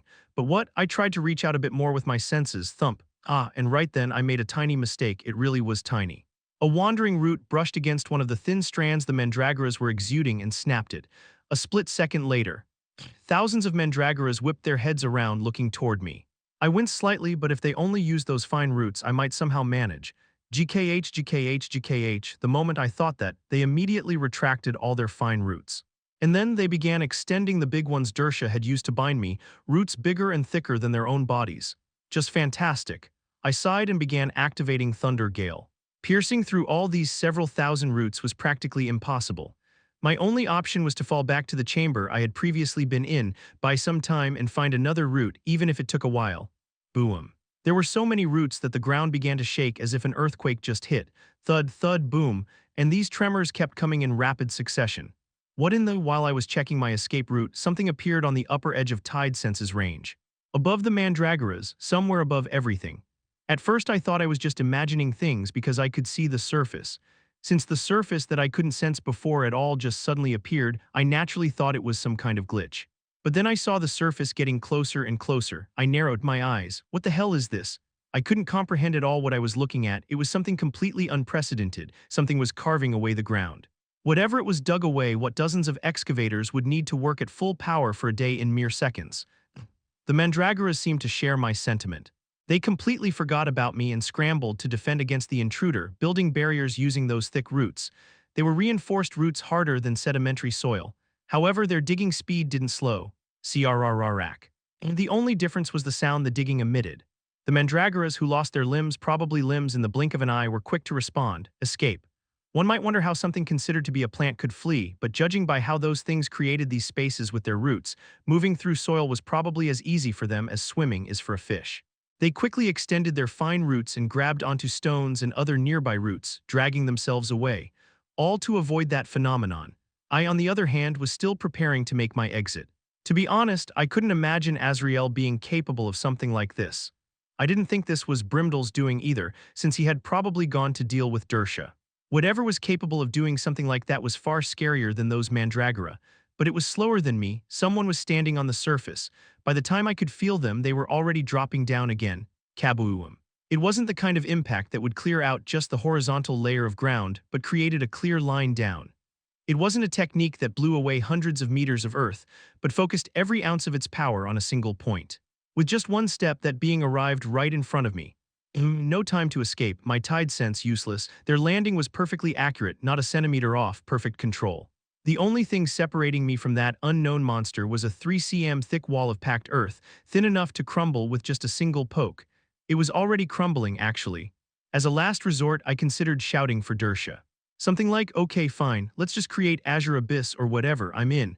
But before I could turn my thoughts into action, I saw the face of that being beyond the mud wall. Blonde hair, slightly torn clothes, armor that didn't quite fit her, and about 20 years old. She was a strange knight with no discernible emotions on her face, but something about said face seemed familiar to me. So familiar that it took me quite some effort to process all this. For about 30 seconds we simply stared at each other. Lin, why young mage? The knight suddenly spoke up. Her tone was solemn and rather serious. I am a knight of heavenly retribution summoned by that apprentice to rescue you. What was that about? The knight in front of me, while looking a little older, was definitely Linmal. Azrael somehow managed to summon a future Linmal. Wait, but how? Did he sacrifice the current Linmal to make this possible? I needed some confirmation. Who might this apprentice be that you mentioned? The Dark Knight Thunderscourge knight named Linmal. She spoke that title without the slightest tremor. In fact, she even seemed proud of it. I see. This wasn't future Linmal, but just a grown-up Linmal. The only difference was that her mental age was still that of a kid. Feeling slightly relieved, I nodded. I see. Thank you for rescuing me, Miss Unknown Knight. Humph, this is nothing. I'm overflowing with power. What do you mean by that? Linmal, grown-up version, opened and closed her hand repeatedly, wearing a proud expression. Just that. I'm full of strength. It's honestly amazing. I finally understand how much power I've been wasting all my life. Every movement I make now feels like a precious lesson. Was she actually trying to hide her identity here? Muttering to herself, she suddenly flinched and vigorously shook her head. Anyway, it just means I'm really strong, so don't worry. I see. Then, if you don't mind, could you possibly help me in the upcoming battle? I'm going to fight a really powerful opponent, and I believe it would be great if I had someone as strong as you to help me. I'm sorry, that I cannot do. Linmul suddenly lowered her voice, sounding indignant. I had to borrow the power of a demon to come here, and the price I had to pay was incredibly steep, so I only have a few minutes left. I must quickly return from whence I came to protect the world. If I had to translate that sloppy explanation. There's a time limit, it's almost up, after that I can't move. While it was a shame she had already done more than enough, she helped me avoid the mandragoras and escape quite easily. I understand, there's no need for you to apologize. I'm already grateful that you came to my aid. I bowed deeply in gratitude. Even if it wasn't the grown-up version of Linmul, I would have done the same. However, the one receiving my thanks was greatly flustered, grabbed my shoulders and lifted me up. Why are you doing this? It's fine, so just raise your head. Her knightly speech was quite lacking. It seemed like she had only properly learned swordsmanship. Anything else she thought constituted a knight seemed to have come from some novels she happened to read. Yes, Dame Knight. Still, it seemed like Linmul wanted me to see her not as herself, but as some noble knight she wanted to be for some reason, so I played along. She immediately tried to hide her happiness, her lips squirming as if she was desperately trying to suppress a smile. Soon her expression returned to that solemn one she had been showing me before, nodding. I should be the one thanking you. For always serving as the apprentice's purpose. Huh, what? I tilted my head. I am Linmul's purpose? Yes, she nodded without a moment's hesitation. Linmul the apprentice wishes to become a knight like you. I'm literally the least knight-like person there is. That's not true. The more she studied about knighthood, the more convinced she became that the word perfectly refers to you. She definitely still doesn't know what the word means. A knight must be someone willing to be sacrificed. Did you know that? Linmul suddenly said something quite strange. No. It's the first truth one is taught when becoming a knight of heavenly retribution, someone who can give their life for another and willingly at that. That is who is most suited for this role. That definitely isn't me then. I immediately shook my head in disgust. I can help others, but I'm not someone who can sacrifice my life for them. That's right. I think so too. Linmul lightly acknowledged it as she sheathed her sword. That was when I realized it. I couldn't sense a single one of her motions using Tide sense, just like with Brimdal, no, even more extreme. She seemed to be wavering between existing and not existing, a being completely severed from the world, someone untouchable by any magic, abyssal magic, or anything else. A weapon crafted to kill wizards, fallen, shamans, and knights. All of them a perfect knight of heavenly retribution. I believe knighthood isn't about the willingness to sacrifice but about having the ability to protect. The ability to protect. Yes, not everyone can be a knight. A knight must be upright. There must be a distinction between a child swinging a twig and a young man holding a blade. That's true. Those with that ability and the resolve to sacrifice can save the weak. Linmul looked at me and smiled like a child. That's what the apprentice thinks a knight is. She realized it by watching you. A thought only a young child could hold. An innocent, hopeful idea that sacrifice is something you accept only when forced, never losing anyone. But maybe Linmul could really do it. Following the illusion she built up around me, she might actually reach that fairytale-like future where she doesn't lose a single person and saves everyone. I nodded before realizing what she meant, then frowned immediately. Wait, then this Dark Knight, Thunderscourge Knight or whatever? Yes, she replied immediately. Doesn't she sound a lot like you, cold, calm, kind of sharp? Absolutely not. Huh, what? Please tell her that she doesn't resemble me even remotely, just tell her to stop right now. Huh, I felt a stab of guilt hit me square in the chest. I mean, it was bad enough that she was probably acting this way because she thought I was like that.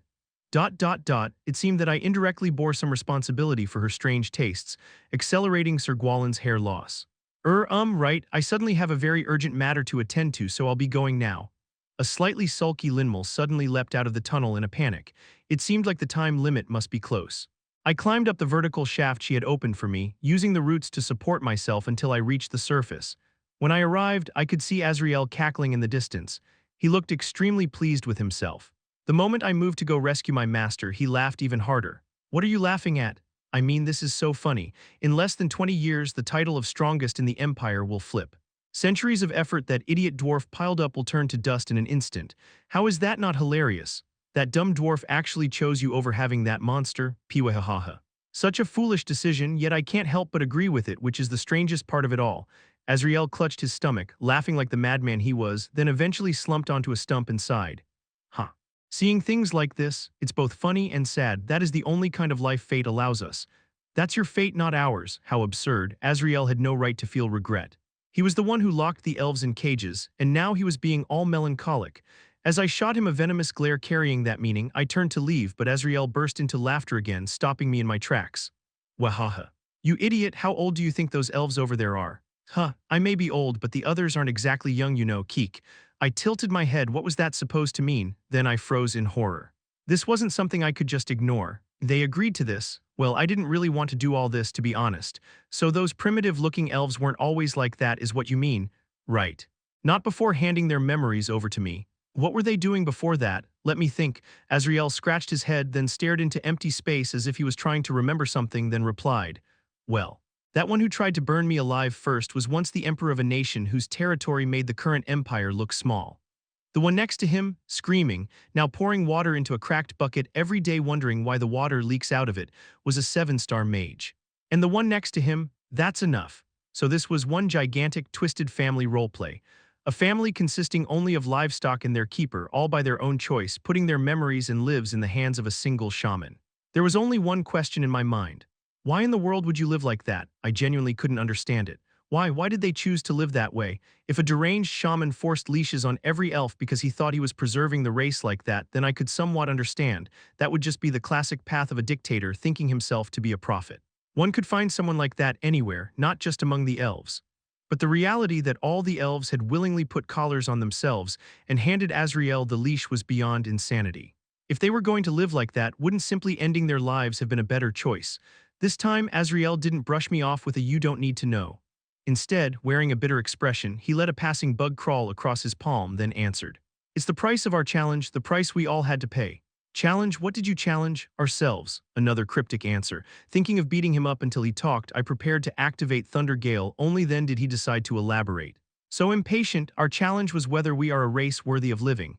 What kind of stupid challenge is that? Why in the world would you need to prove whether you deserve to live?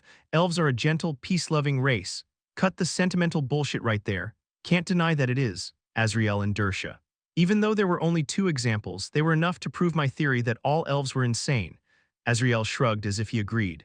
We once used our near-infinite lifespan, overwhelming talent, and beauty capable of captivating any other race to rise as rulers of this continent. Back in the age before magic even existed. In those days, yes, we committed quite a lot of atrocities. I won't bother with explaining the details, but we seemed revolting and vile beyond words even to ourselves. Every race joined forces to hunt us down.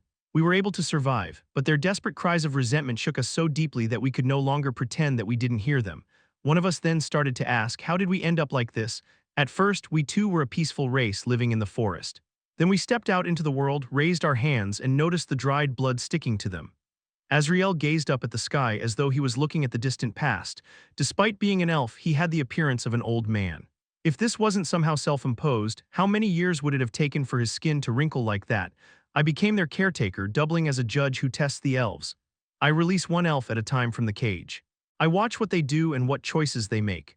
And I judge. We don't want to live like this either. The conditions are quite lenient. If even just one elf could find satisfaction in their life, if even one by my judgment managed not to become twisted, then perhaps we have some hope. A choice other than being reshaped by our endless lives turning into monsters. Then I will release them. All elves will reclaim their memories. After Azrael's muttered declaration, silence fell upon us. Having heard all he had to say, I blinked, then realized the obvious. Dersha, my master, is this era's pick. Calling it this era isn't quite right. It has already been a few hundred years. Are you satisfied with her actions? Not at all. What are your criteria? My own judgment. Formed from witnessing the entire rise and fall of elven history. And Dersha had failed to fulfill those criteria. Well, she didn't seem satisfied with her own life. It seemed like she didn't even know what she truly wanted. If she herself wasn't content, there was no way Azrael would deem her a success. After some hesitation, I finally asked, why are you telling me these secret histories of the elves? Who knows? Azrael smirked. A smile steeped in scheming malice. Why do you think? How about you guess? No, it was too obvious, too transparent to even honor it with a proper answer. Azrael believed I might be able to bring Dersha back to normal. He probably thought that I might be useful for the so-called liberation of the elves. Let him think whatever he wants. Either way, what I had to do didn't change, not once from the beginning. I needed Dersha in order to survive. Where is Master fighting right now? Hess, see for yourself. Rumble, before he even finished speaking, lightning cracked through a completely clear sky. Shaya, heavy rain followed instantly. It was pretty clear this wasn't natural. Azrael grinned at the sight. If you don't hurry, someone's going to be in danger. You'll only know if you go see for yourself. The curtain was about to fall. Chapter 79 Selection, Part 10. What did you do to Linmal? I just fast-forwarded the potential she might reach in the future. I didn't expect that much though. 3 minutes, can you believe it? She blasted through that witch's den in just 3 minutes. You'd better not let go of that girl. My question is whether she's okay. Even if I say she is, you won't believe me, right? But really, there's nothing wrong with her. The only side effect is that this is a one-time thing. And could you even call that a problem? I'll trust you for now. Soaking wet because of the rain pouring over me, I sprinted around the back of the world tree. It was absurdly huge, so just circling around it took a while.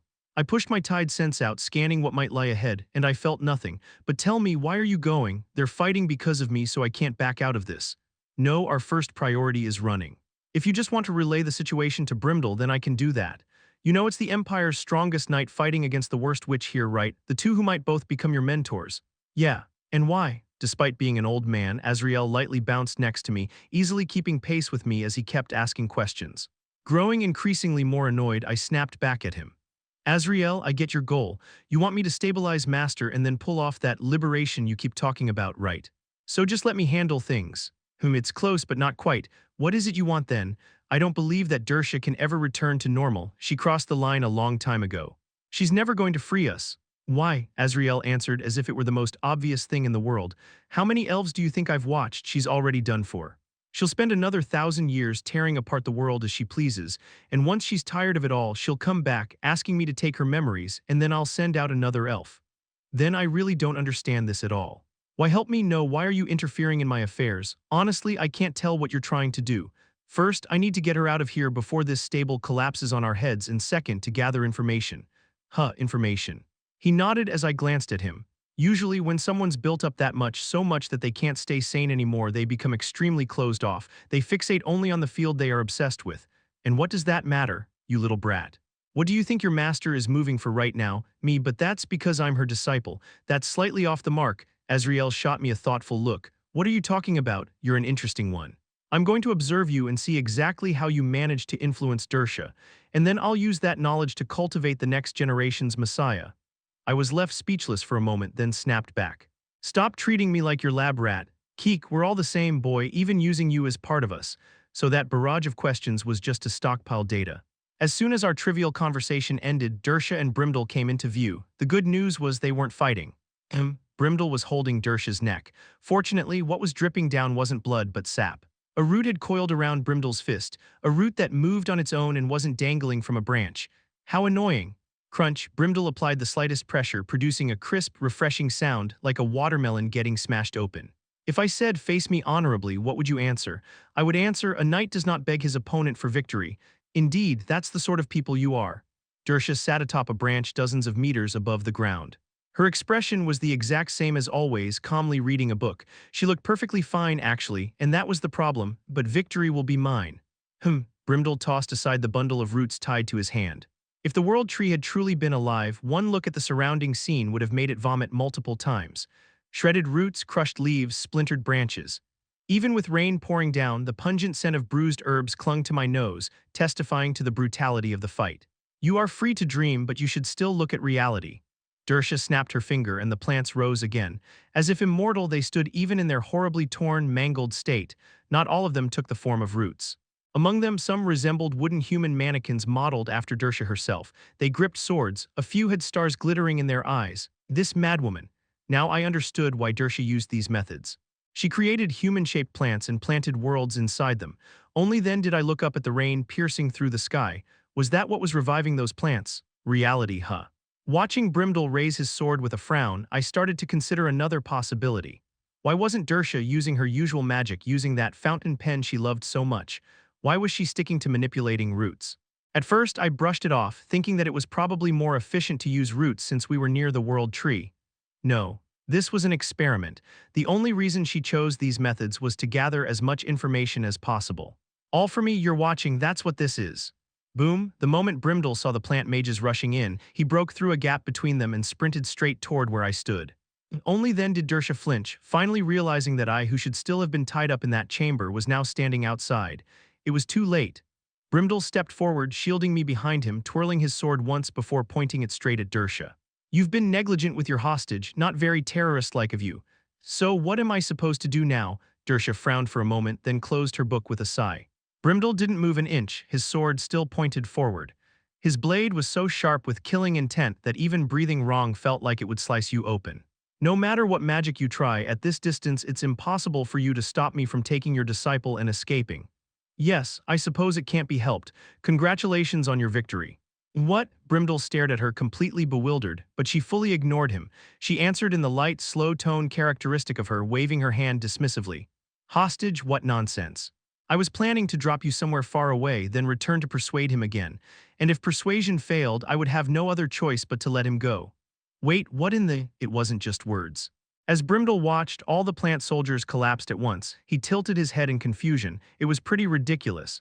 If a hostage escaped, most enemies would move on to phase 2, but she simply gave up. He was probably wondering if this could have been something we could have just solved by talking. Absolutely not. Leaving the bewildered Brimdel behind, I stepped forward. Master. Please wait just a moment. Jern, do you still have something to say? There are a few questions I'd like to ask. Could you answer them for me? I thought our conversation ended underground. Didn't you just say that you intended to brutally kill Sir Brimdel and then attempt to persuade me again? I did not say that. Dersha narrowed her eyes and bent a branch toward me. Jern, it's all right, please leave it to me. After I told Brimdel to stand down, I approached Dersha so that we could speak. What is it you want to know? You still haven't abandoned the idea of saving me by turning innocent elves into mages, then forcibly turning them into fallen to counter my burdens, have you? No, I haven't. As I said before, there is no problem with this method. I truly cannot understand why you refuse to accept it. Then why should I accept it? Do you see this? Dersha raised one of the plant mages. Inside its liquid-filled hollow, resembling an eye, there floated a star, albeit incomplete. Can you actually make that thing fall? Of course not. It cannot feel pain, nor can it think. You can't make something fall if it has no will. It is nothing but a tool designed to activate predefined spells. Then what is the point of this? Does this look like a human to you? No. Then killing it poses no issue, right? The plant mage crumbled back into tangled roots. Dersha watched it nonchalantly, then muttered as she turned towards me. That shaman has most likely stuffed your head full of useless, fabricated knowledge. Fabricated? Oh, for the love of all that is good. You rascal, are you seriously believing that madwoman's words? Of course, she's my master. I trusted Dersha's sincerity far more than Azrael's. This situation made it very clear. If Dersha truly wanted to save me at any cost, she would have lied about the method. This was harmless. It wouldn't create any new fallen. There was nothing left inside the chamber either, just like this. She knew I would refuse and that this wouldn't achieve her goal. And still, Dersha didn't hide anything. She explained her goal, her motive, the means, and every step of her method in full detail. Compared to that shady, insidious Azrael, the contrast couldn't be clearer. I'm offended. What exactly did I lie about? You probably said something like I failed to break this livestock pen, correct? Close enough. I'm sorry, but no, not really. I don't actually feel very sorry, but I genuinely do not care in the slightest what becomes of the elves. Dersha pinched the bridge of her nose in annoyance. To be honest, it's deeply shameful. The fact that my own race is this uncivilized, and to have my disciple discover it makes me want to crawl into the next best mouse hole. No, it's not that. Living however they please, piling up karma. Then blaming time or the nature of our race instead of themselves. And finally throwing away all responsibility by erasing their memories and running away honestly. Isn't that a bit much? I had so many things I wanted to say that I couldn't decide. I also agreed, and I almost told her, didn't you run away too? Isn't that a trait for your race? But I thought it would be better if I kept that to myself, so I said nothing. In any case, among those useless bits of fabricated knowledge, there is one thing he told you that was true, the retrieval of memories. Retrieval of memories? Yes, the single reason I chose elves. Azrael can store the memories of elves. In other words, he can extract the painful memories that cause someone to fall. Then only the fallen remains.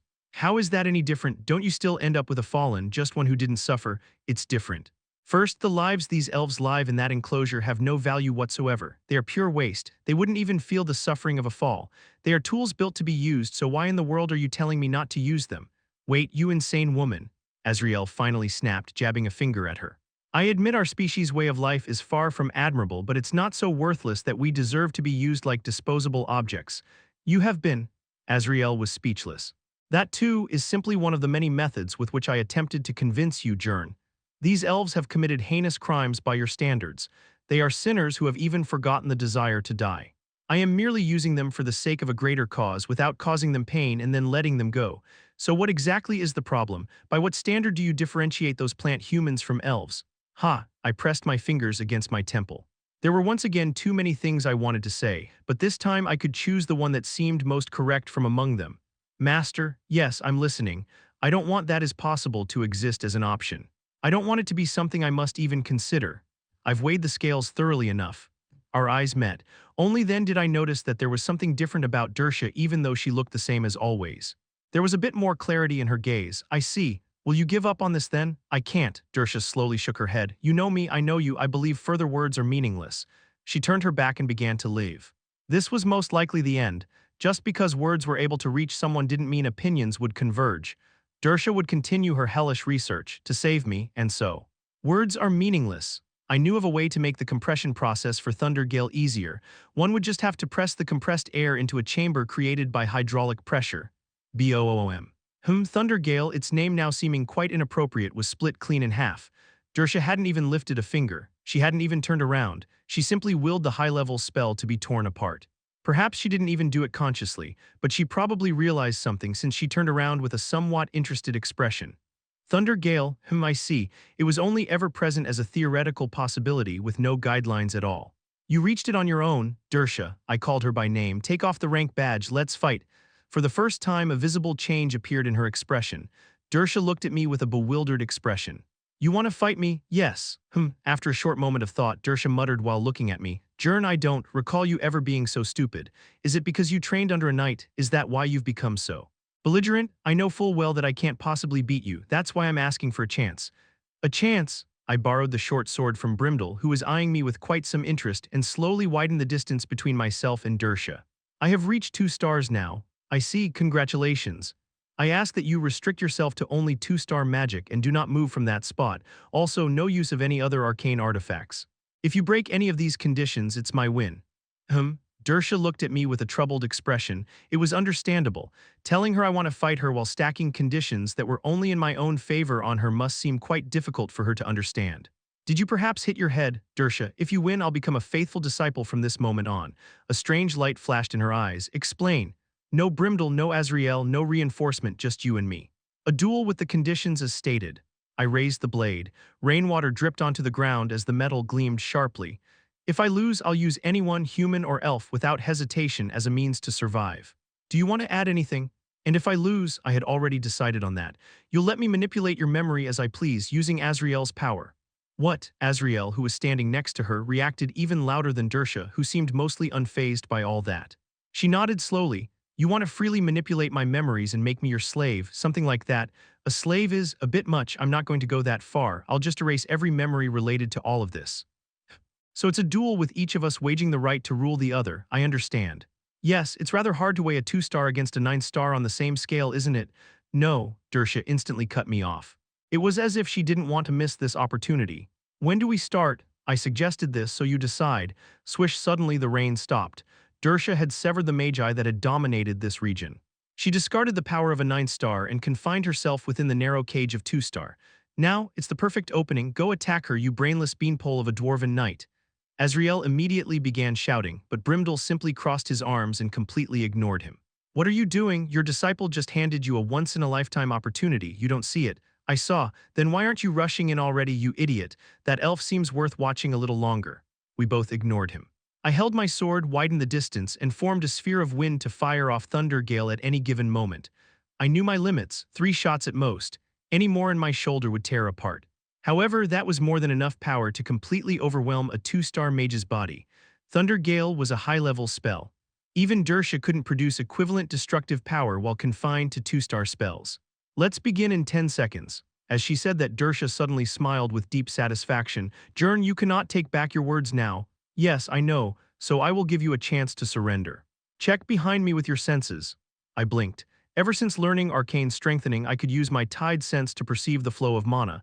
When magic activated, I could see something like an empty hole in the abyssal sea. And then my face twisted. That's cheating. I told you there's no going back. It wasn't anything special, just a small arrow made of wind. It was barely stronger than a 1-star spell, not a 2-star spell. But there were many of them, enough to make it seem like my abyssal sea had split like the Red Sea. 2 seconds before the match began, I realized something I had already been aware of once more. I guess you must have felt really embarrassed. Even if she restricted herself to 1-star spells, I could never, even if I died and came back to life, defeat Dersha. To choose to lose in this fashion, 9.5 star. The Empire's greatest wizard didn't even need a fan to summon a typhoon. Chapter 80 Selection. Part 11. Could an elementary schooler defeat a professional MMA champion barehanded? No, of course not. But if that elementary schooler had a gun and knew how to use it properly and there was enough distance between them, once one started stacking up these assumptions like that, the story would change. I stacked them up. Dersha could not use anything above 2-star level, nor could she move from her spot. She wasn't even a fallen, so in truth the restrictions placed on her were harsher than in the scenario mentioned above. The problem was that the gap between us wasn't comparable to the one between a kid and a fighter. If one had to compare, then it would be more like the difference between a normal human being and a fighter jet.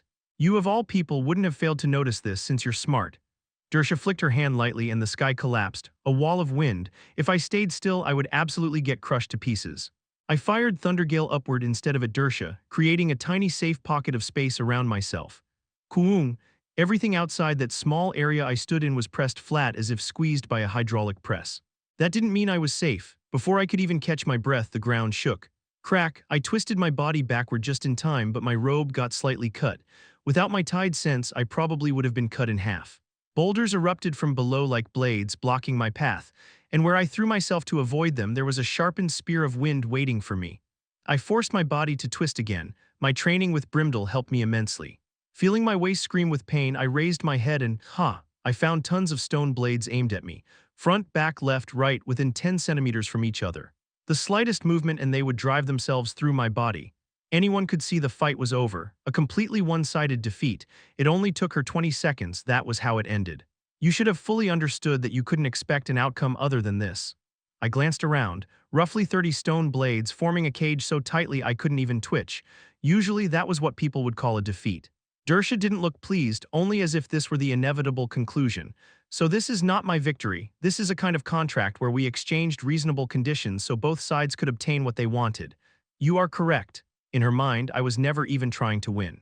Because from her perspective, the restrictions placed on her meant nothing. Only 2-star magic and no movements. Even with those restrictions, no matter what the child before her tried to do, it could never reach her. Since my defeat was inevitable, it had to mean that I desired the condition that would apply upon my defeat. That was why she didn't really care about the terms I set in case of my victory, no matter the risk. Because both she and her opponent understood that it would never come to be. Shall we end things here? Or would you like to continue a little longer? But there's one thing you're misunderstanding. Watching her tilt her head slightly, I spoke calmly, declaring, the me you know, Dersha, is the me from several months ago, right? That's correct. I haven't exactly been sitting around doing nothing in all this time, you know. Yes. I would assume so, Dersha agreed as if I had pointed out something utterly obvious. I'm aware you've worked hard, you even went to train under a knight in the meantime. However, I can't say that it was truly the correct approach. Of course, you rarely act without thought, but still, would you like to check for yourself? Later, I'll examine you more thoroughly then. You should have a look now, she subtly furrowed her brows. With clenched fists, the stone blades gradually closed in around me. It was as if she was asking me, do you not understand the position you're in, and also stop babbling and accept your defeat? But none of them touched my skin. Dersha's expression shifted to a puzzled one. Though the blades continued to tremble, they were unable to advance any further. Only then did she seem to realize something, her eyes widening. Oh ho, do you like it? Had you tried to use water pressure like that in the past, you wouldn't have been able to even speak. I don't know how you did it, but you've succeeded in reducing your burdens. Yes, she seemed rather impressed that I managed to resist her magic with my water pressure. She didn't understand the link between me gaining my 2nd star and the reduction of my burdens. I slowly stepped out of the encircled zone. Meanwhile, Dersha's blades kept trying to press towards me. She wouldn't be able to overcome it with just a 2 stars output. The restriction to her star level had been for this very moment. Dersha looked at me and nodded in understanding. Certainly. The spells I entrusted you with were all ones requiring water pressure and your currents at a certain level in order to make them activate. What trick did you use? I have my own methods. So you want me to find out through strength, understood? Tap. Dersha tapped her foot lightly and sharpened stones burst upward toward the sky. Very high, I clenched my teeth, sensing what was about to happen. A simple lack of power is an easy problem to solve like this. A rain of blades fell. However, those raindrops chased after me. Once they entered the range of my tide sense, their speed made dodging nearly impossible. If I were still the version of me Dersha knew, that would have been the end. But now my range and precision were on an entirely different level. Boom, crash, forcing myself to dodge between those guided blades, I charged up a thunder gale. Firing it while retreating would weaken the shot somewhat, but my aim was unmistakably Dersha's torso. She didn't even flinch. While I threw everything I had into dodging the rain of blades and casting my spell, she just watched, seemingly fascinated before drifting into her own thoughts. Don't tell me, Jern, you. She stroked her chin as she contemplated something right as Thundergale perfectly locked onto her. A clean hit. There was no way that it wouldn't land. No, that can't be right. And yet, if not, none of this would make sense. However, Thundergale was split in two before reaching its destination. It would be closer to getting dissolved than split in two, I guess. Even at that speed, the spell dissolved, separating into wind and force. The force became wind again, creating a strong gust. Dersha's robe fluttered in it. And then she stared at me in complete and utter disbelief. You really, from the very beginning, were seriously intending to beat me? Yes. If Thundergale failed, then I would move on to the next option. I charged at her, sword in hand. Seeing my determined eyes, Dersha shook her head, utterly dumbfounded. No, why would you make such a choice? Jern, you know me, right? These restrictions mean nothing, because you could instantly materialize dozens of spells that could easily kill me at any given moment. Right, so you do know. SHHK, before she could say another word, I twisted my wrist and hurled my short sword at her. I aimed for her head, but it got stuck in the tree. So I clenched my fist and threw a punch with everything I had directly at her face. Honestly, I really did want to hit her just once. If you know, then why are you doing this? NGH. My fist stopped just a hair's breadth from her skin. Close enough to feel her body heat. It refused to move even a little further. It wasn't a matter of strength. It felt as if invisible ropes had locked my arm in place. Wind pressure, so precise it resembled telekinesis, prevented me from moving any further. Dersha didn't even blink. It seemed like all this had completely blindsided her. While I struggled to pull my hand loose, she murmured quietly, "This is not a valid fight. ... It is because I'm still alive. That's, of course, I know you're showing me mercy, but Miss Dersha, would you really kill me? You were counting on that. There was no way Dersha would ever actually kill me." She stared at me in a slight daze, her expression showing how stunned she was, but then she slowly shook her head. "And what if I told you I can easily disable you without killing you?" KGH Kug. The wind pressure began to tighten around my body. I tried to resist using water pressure and the currents, but it was meaningless. Even while restricted to 2-star magic, Dersha was still able to perfectly defend herself. If she hadn't understood my water pressure and currents, then I might have had a sliver of a chance. But so long as she knew, she simply refused to allow any force to reach her. Dersha was a wizard fully capable of such a feat. As my vision began to blur, I gathered every ounce of strength into my fingertips. I knew this much. The arcane strengthening I had learned to endure the abyssal sea. Because I was in the abyssal sea. Even if that other world tried its hardest to save me, that one fact would never change. But now my world had expanded. Just a little, enough that perhaps I could develop arcane strengthening that didn't just resist against the abyssal sea but also the physical world. A world that is not my inner world, just like this. Tap. With a single motion, I flicked out my finger and lightly tapped Dersha's forehead. It was a gentle, soft touch. But that alone probably was beyond her expectations. Her wind pressure wavered, reflecting her shock, which was when I barely managed to slip out. KKGH, phew. While I caught my breath, Dersha rubbed her forehead with a blank expression. Her eyes said that she couldn't believe what had just happened. If only she had remained like that a bit longer. It really was a shame. While I felt regret spreading through my body, the debris around us suddenly started to lift on their own. The scale was completely different from before. Stones, leaves, snapped roots, everything began to spin into a vortex. Wasn't she breaking the rules right now? Feeling uneasy, I called out. Excuse me, Miss Dersha. This is still 2-star magic, right? I see, so you've grown. Yes, then I suppose I should take this a bit more seriously. She was mad. Her expression looked the same as it always did, but beneath that weary smile I felt fury boiling. It wasn't just some instinctual thought, I could tell with certainty. From this point on, Dersha would no longer be lenient with me. That meant I had lost my final card, the one where I would make her let her guard down out of boredom. She definitely was angry, but ironically not at me. Rather, she seemed somewhat impressed, nodding at me in acknowledgement. Your growth is undeniable. Restrictions aside, you managed to touch me. No, well. That was more or less luck. Hardly. I did not make a single error, so the only conclusion is that you managed to resist my magic, which means you've trained in the knight's arcane strengthening. I was worried you had wasted your time learning swordsmanship, but whoosh. All the floating debris swirled into a massive typhoon around Dersha.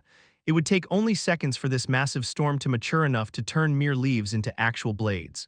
You have gained your 2nd star, learned high-level magic, reduced your burdens, and trained in arcane strengthening. You must have worked quite diligently while I was away. Ah, yes. Though of course none of it would have been possible without your teachings. So this is what you wish to show me. When I tightly shut my mouth, Dersha watched me with an expression one might be able to call proud, and then she continued. You've grown even without relying on such methods you can advance. Is that not what you wish to say? Perhaps. She had hit the mark exactly, I answered with a bitter smile. I know I still have a long way to go.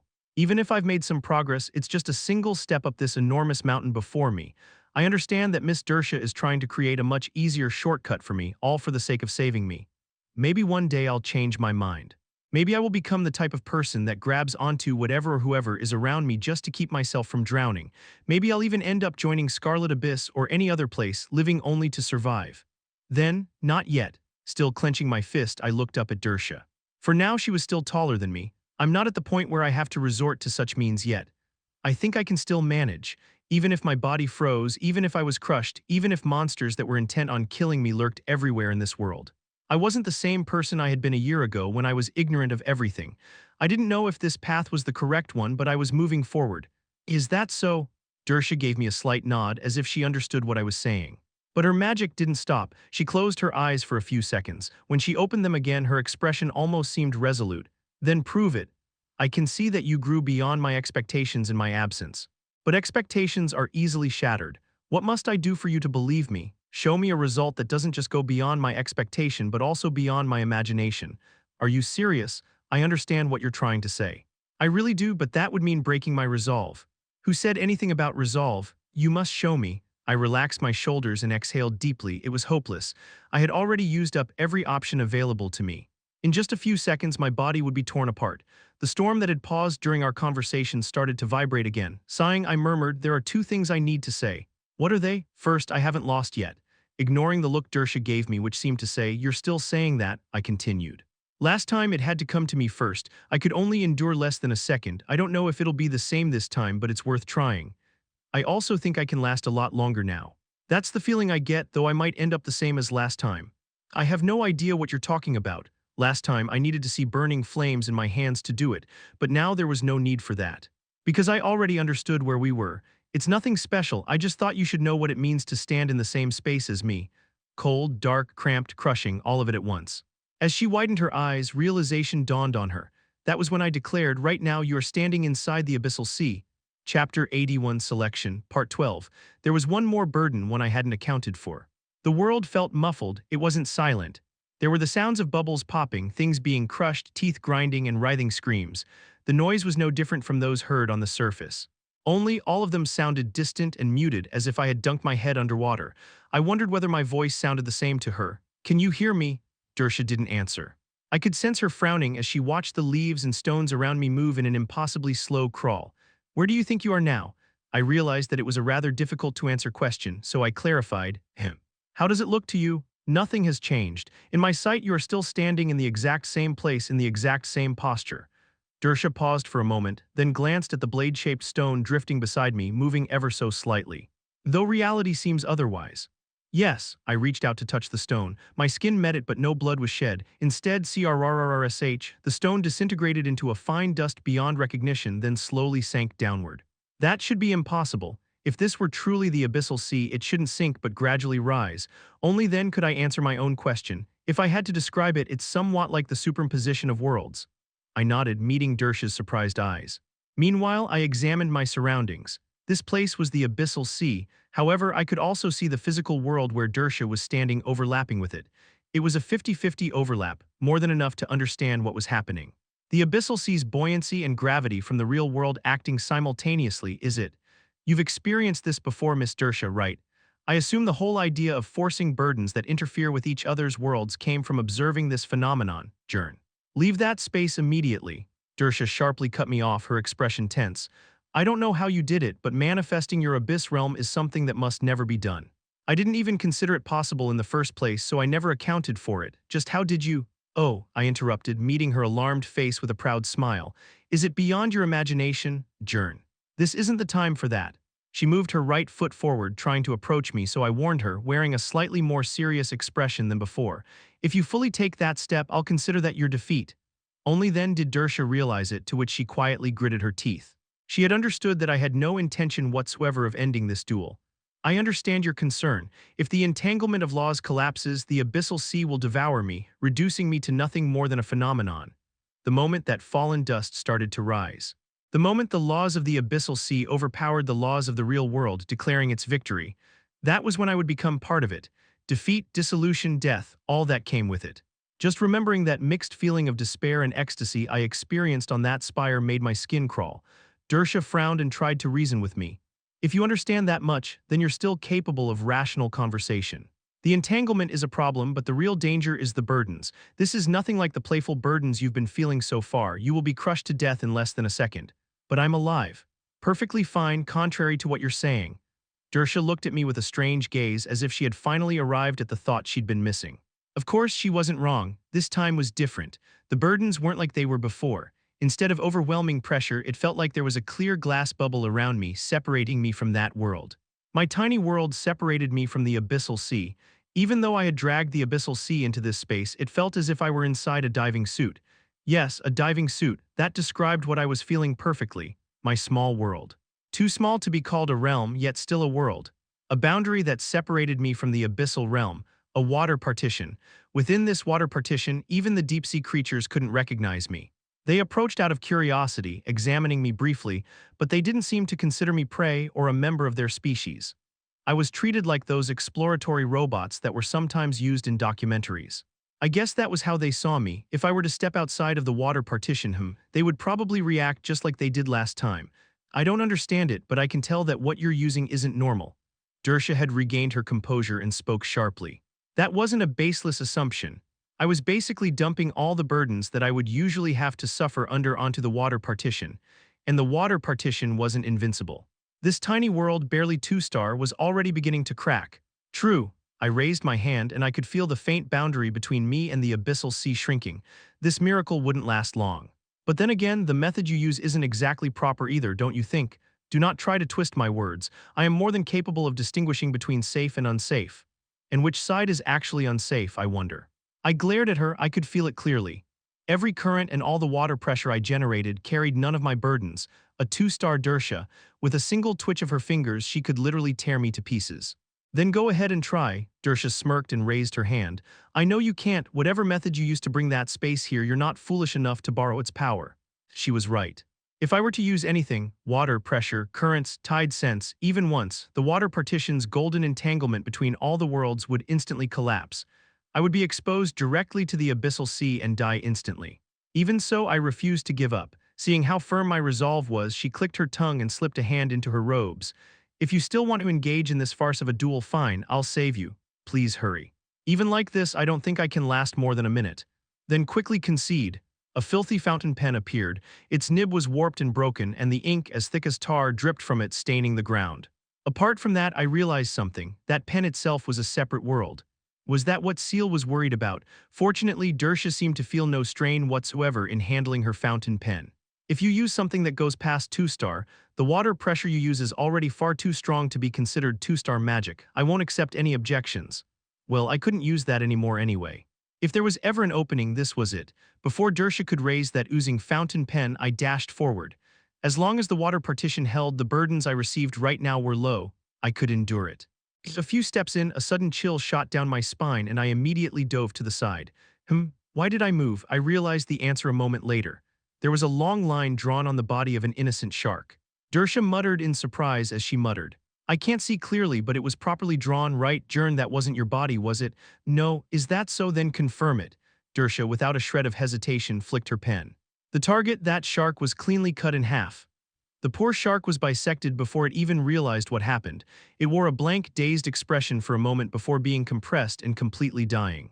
Other deep-sea creatures rushed in and devoured it. I stared at the sight dumbfounded. Wait, why are you killing an innocent shark? Shark, there are sharks in your so-called abyssal sea. Well, you could call them that if you ignore the tentacles, I guess. You can see them now. Dersha picked up her fountain pen again, her expression serious. It felt different from before. If that line touched me, that would be the day of my funeral. Come out already. Before this gets any more dangerous. She had no intention of holding back, even I had to admit it. If that line was drawn across my body, I would have no choice but to accept my defeat. It was no different from having a blade pressed up against my throat. KGH, the lines weren't drawn by swinging. Even if she didn't do anything, they still appeared. No matter where I fled, dozens of drawn lines sliced across my path. Wow, what kind of world was this? The moment she drew a line, whatever it touched was cleaved in half and subsequently killed. Was this really a world? And if it was, then what kind of world was it? It felt like I had become a character inside a painting. I gritted my teeth and kept fleeing, doing whatever I needed to do until the time finally approached, the first warning. Only a few dozen seconds remained before the water partition collapsed. The second, "It's been drawn." Dersha spoke flatly, her eyes fixed on my hand. It was too much to ask of my 11-year-old body to avoid lines that ignored spatial boundaries. "Come out now, Jern, this is your defeat. It hasn't touched me yet. There's no way I wouldn't know if my color has been applied or not. I can see that your hand has been marked." Dersha lowered the hand holding her pen. She didn't put it away, it showed that she could sever it any time she wanted. "I apologize for using such harsh methods. It wasn't something I should have done to a child like you. But even I cannot withstand the abyssal sea's burdens directly." "Oh, you're feeling them now. You brought it forth. For now, all I feel is blurring vision and slight difficulty in breathing," but Dersha slowly looked around. She still couldn't see my world as it was, but with what she had heard from me and the burdens she could feel now, her mind was beginning to fill in the image. "So this is where you've been living?" "Yes." For a moment her eyebrows trembled. I don't understand. What do you mean? Why are you able to think about anything else while living in a place like this? How can you still impose human standards?" "I cannot understand. It's like someone stranded on a deserted island refusing to light a fire because they fear starting a forest fire and freezing to death instead. Is that not foolish? I don't live on a deserted island." I slowly approached Dersha. "Stop." I lightly ignored her warning. As I approached, I spoke up. "Dersha, you were wrong from the start." "What am I wrong about? My surviving in the abyssal sea is nothing but a temporary tool. Surviving is no different. I can't live here my whole life." "What? I want to escape." "Hangul ko u anus," I spoke honestly to her, who had been struck speechless. "A person stranded on a deserted island would want a sail more than they'd want a fire starter. Even if they shiver every night for it, it's far better than living there forever.